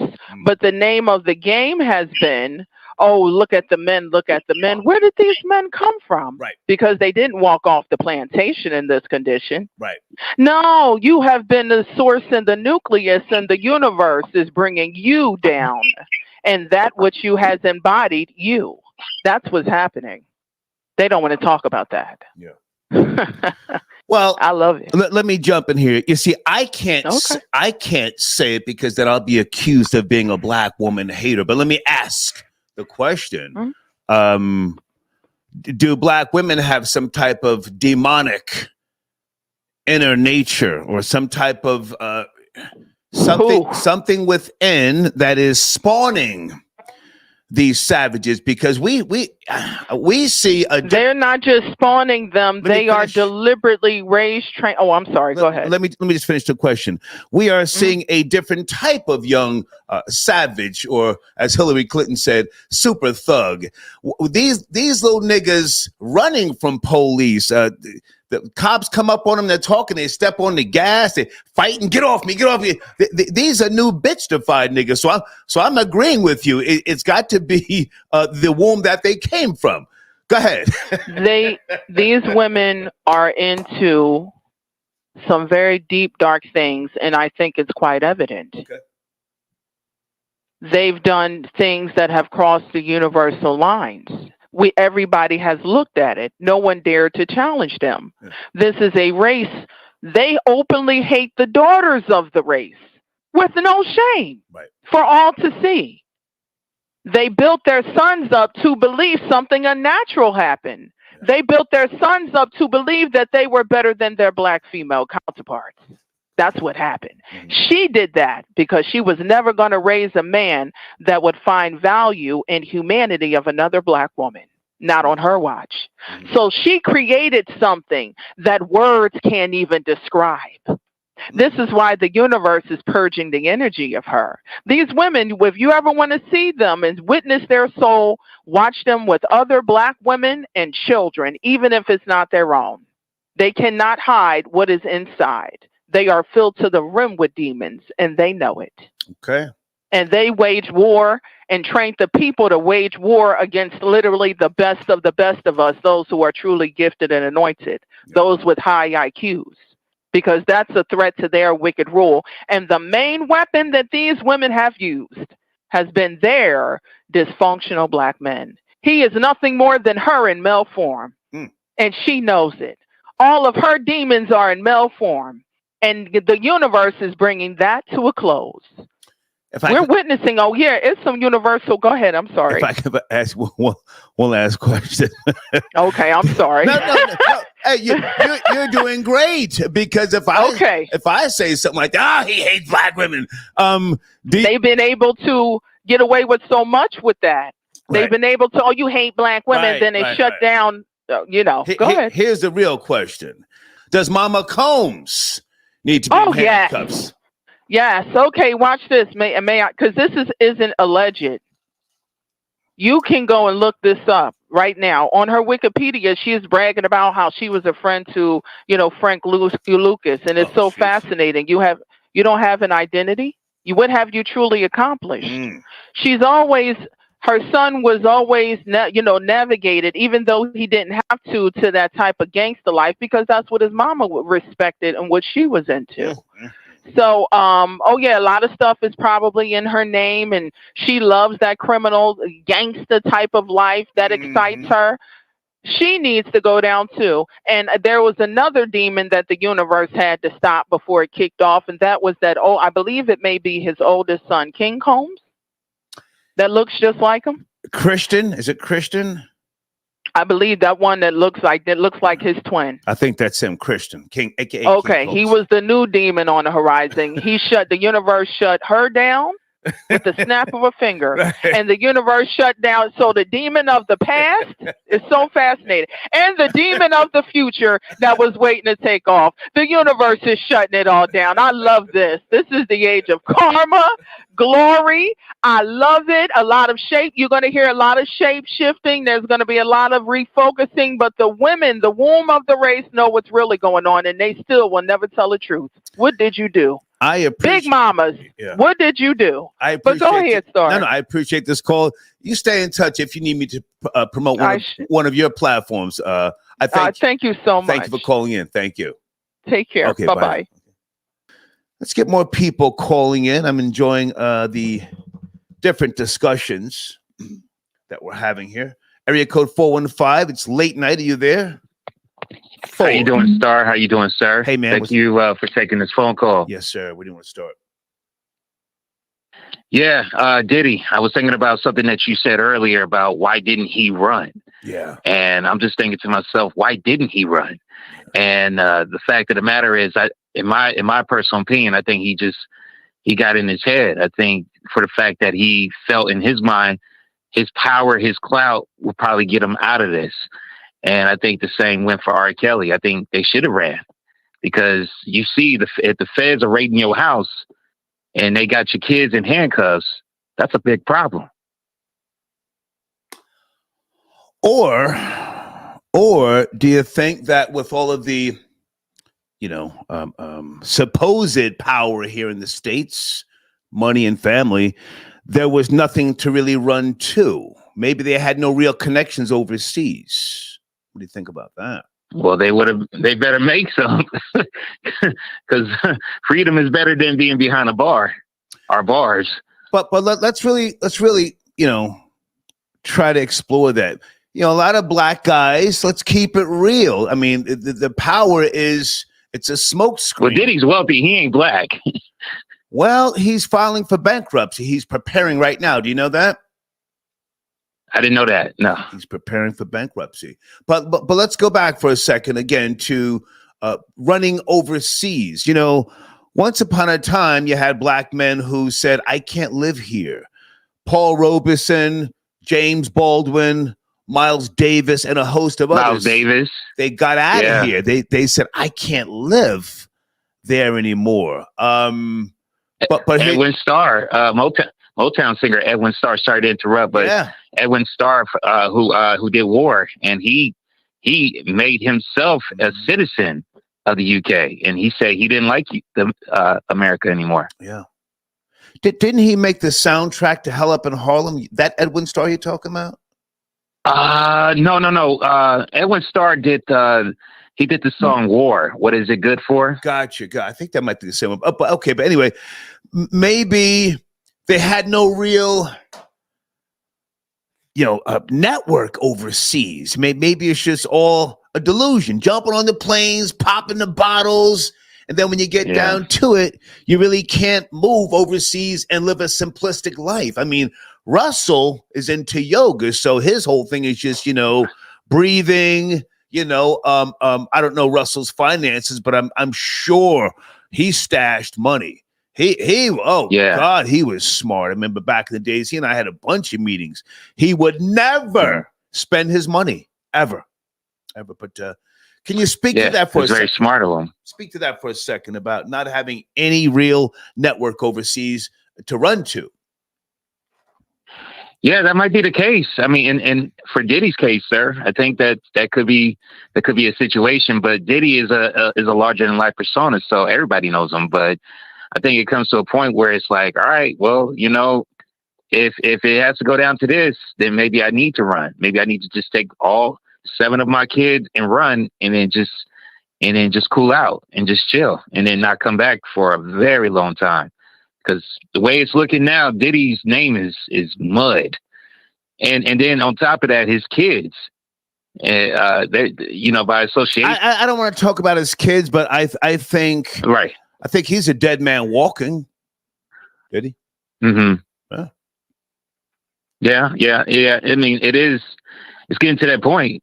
I mean, he is a dead man walking. I mean, if they got Harvey Weinstein he's no different. They got R. Kelly. He's no different. So it's just like, okay, yo, I mean, what the truth definitely came to light in this case. So it's not looking too good. I mean, if you're being denied bond for the second time, yeah, you're gonna be sitting down for a minute, sir. Yeah.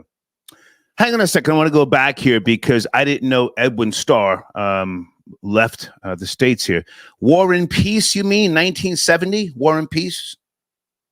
War, yeah, that song, War. Yeah. Good God, what it is a good for? Yeah, so he left the UK in the 80s, late 80s, I believe. Yeah, Hell Up in Harlem. The soundtrack came out in 1974, and then Afternoon Sunshine was in the UK. I think that's the same guy. Yeah, he got out of Dodge. Thank you for telling me. I didn't know that, but all right. Did you see the VP debate earlier? Any comments on that, or yeah?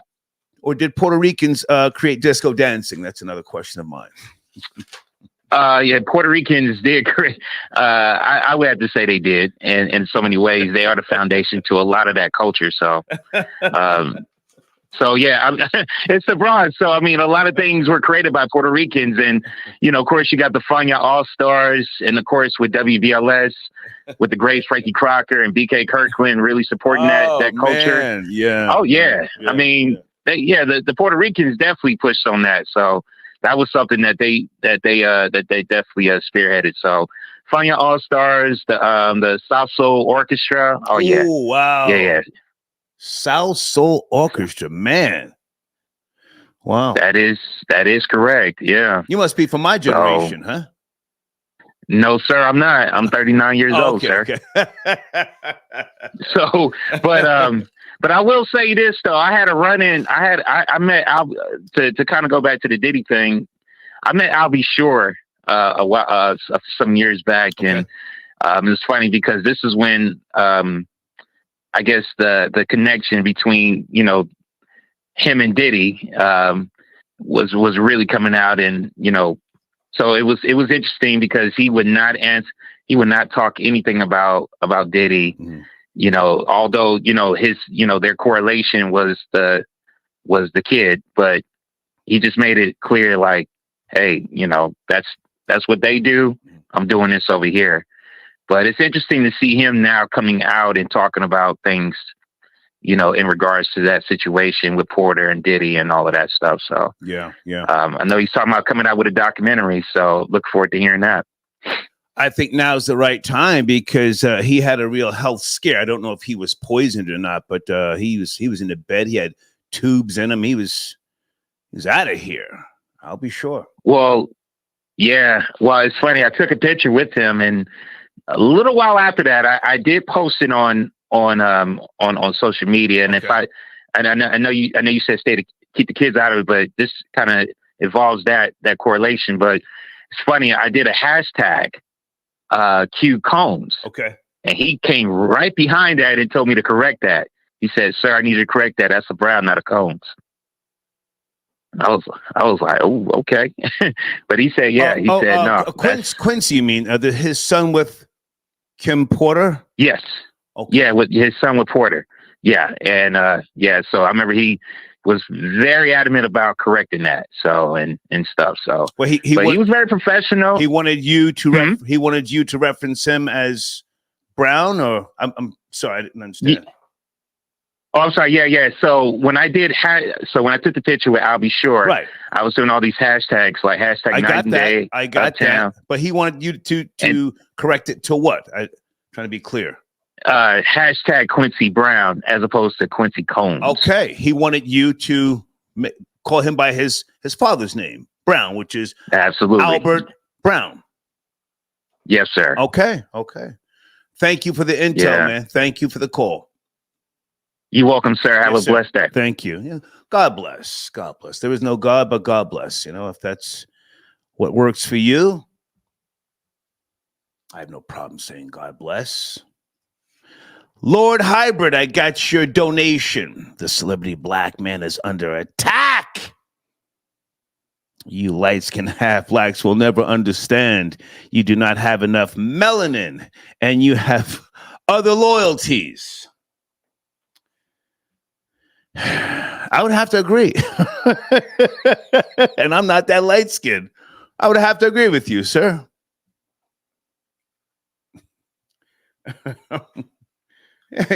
Yeah, we have other loyalties. I know nothing about, sleeping 5 niggas in the bed in the projects, fighting over sneakers, roaches in the cereal. All that shit. I would agree with you, sir. I don't fully understand your struggle of stabbing each other in the back, always arguing, always mad, contentious all the goddamn time. You're right. Thank you for the donation. Is it Keek from Palm Beach got your donation? Diddy said it's No Way Out, like his first album. Okay. Oh, I got a Diddy platinum plaque somewhere in there. How much is that going to be worth when he gets convicted? Oh my goodness. How much? That's got to go for at least 10 racks. when they sit him down. Yeah. John Amos, guys, let's put some more respect on that man's name. He's out of here. Marco, is that my cousin Marco? Yeah, we're not talking about the 9-year-old boy, Marco. Get out of here. Yeah, by way of TMZ, we're not doing that, but let's go to 561 late night. The diddler denied freedom again. Are you there? Yeah, man. That's kind of like, where he messed up? He messed up where remember when this all came down, he got on his plane and went to an island. Then he came back. Okay. He put everything on his mother's name, especially the house here in Florida, because here in Florida, they have laws to protect your home. Right. Yeah. In other words, if you go into bankruptcy, they can't take your house. Bingo. Yeah. So what he should have done, in my opinion, this is what I would have done. I would have cashed out like he did. He sold his house in California. Mm-hmm. I would have put it into a cryptocurrency, and I would have slipped into a country that has no treaty for extradition with the United States. That's what Russell did. The reason why you put your money in crypto is because nobody can touch it. You have the only With all due respect, sir, putting your money in cryptocurrency is the dumbest thing you could do. That is. How is that? Hang on. I'll let you speak. The type of money he has or had. You mean starting your own crypto currency? You don't just put that money. No, man. But hang on. Let's go back for a second.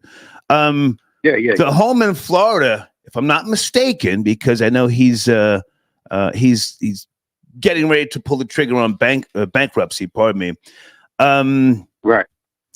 I think it's in a trust, not his mother's name. A lot of the other assets, a lot of the publishing is in his mother's name, but the home is in a trust. And with regards to the bankruptcy, the most important thing that you have to try and prove that you don't have cash on hand or assets valued at a certain amount, whether it's Chapter 7, 13, or 11, is you have to get past a trustee. Right. Trustee. So I just want to say all of that, but go ahead. Yeah, you know exactly what I'm talking about. But as far as like the cryptocurrency, as a matter of fact, BlackRock, which is a financial institution that holds about, 80-90% of retirement funds in this country, they're fully invested in cryptocurrency right now. But anyway, that's another story. Bitcoin to be exact. Anyway, scam. But go ahead. Pete Rose died with a $3 million bank. That's what his net worth was. He was accused of gambling on his team, right, but nobody was ever able to prove it. They just really got him for gambling. Okay. You know, and just imagine now, like right now, you know, when you watch Sports Center and you see the odds right on the bottom for under. Charles Barkley got a contract with FanDuel. He bets on sports all the time, on basketball. Yeah. Yeah. So, and not to mention, back in the early 1900s, there's nothing but a bunch of thugs in the World Baseball Hall of Fame. There was guys there that was sponsored by the mafia, guys that threw baseball games. It was, I mean, you know, they should have gave that man his flowers before he died and made him a Hall of Famer. Well, you know, my father taught me don't ever shed no tear for a cracker. So, I mean, I'm talking about Pete Rose, but what he had when he died is really of no concern to me. But do you know if he was getting was he getting his pension? Was he getting his pensions? I mean, yeah, I tried to look it up. I tried to look that up when you were talking. There's no word of it, of his pension. You know, maybe back then they revoked it because back then that was like considered, that was like really bad. You're betting on baseball. You're a coach of the baseball team. You're betting on your own team. And, you know, but anyway. And as far as the debate goes, man, the debate was good. The debate was good. You know why it was good, Star? I enjoyed it. Because they weren't yelling at each other, right? Right. A lot of times they agreed with each other. Yeah. And they say, I agree with them, that they made their points, but it wasn't the yelling and the name calling and the eating the cats and the dogs and all of that stuff.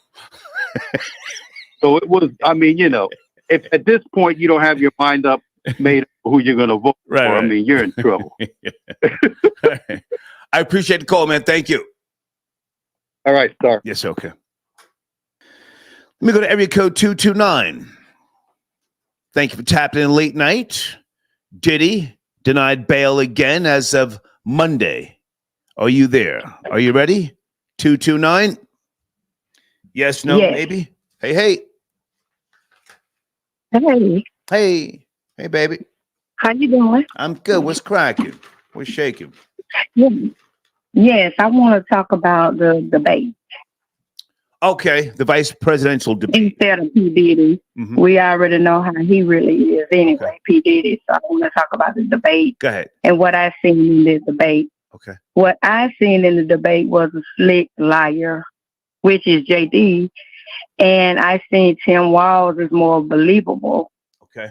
And that's what I personally seen in the debate. And if you're into political like I am, then you will understand where Kamala is coming from and what Tim Walz is coming from.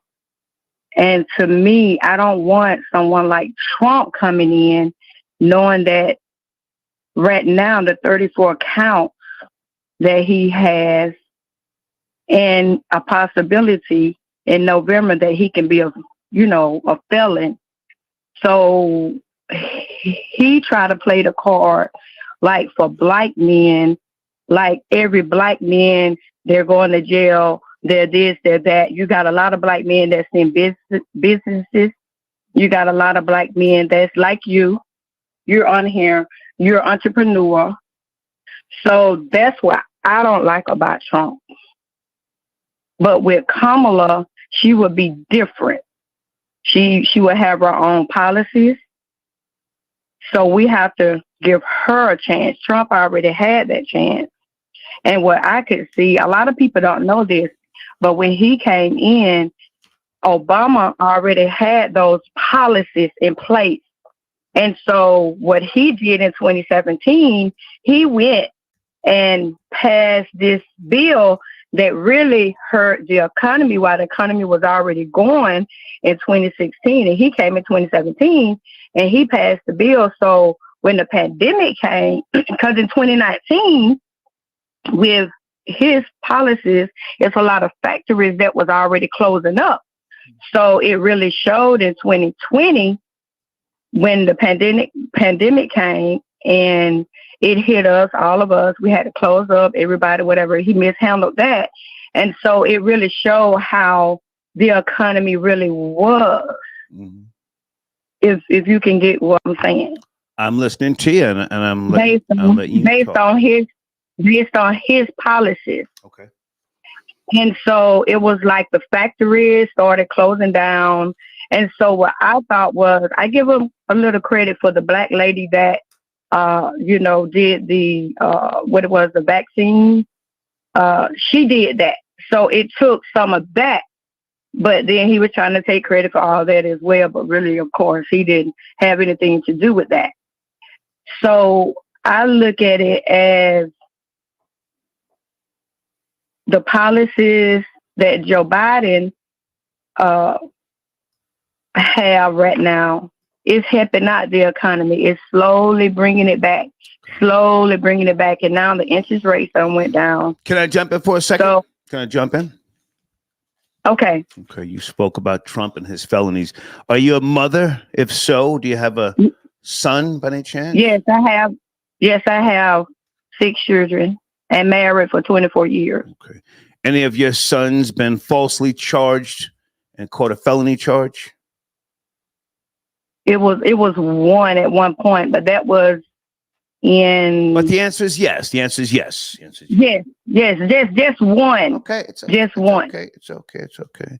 But that was already wiped out or whatever, so he don't have any. It was expunged, but hang on. He was wrongfully charged and convicted. Yes. No. He wasn't convicted. Okay.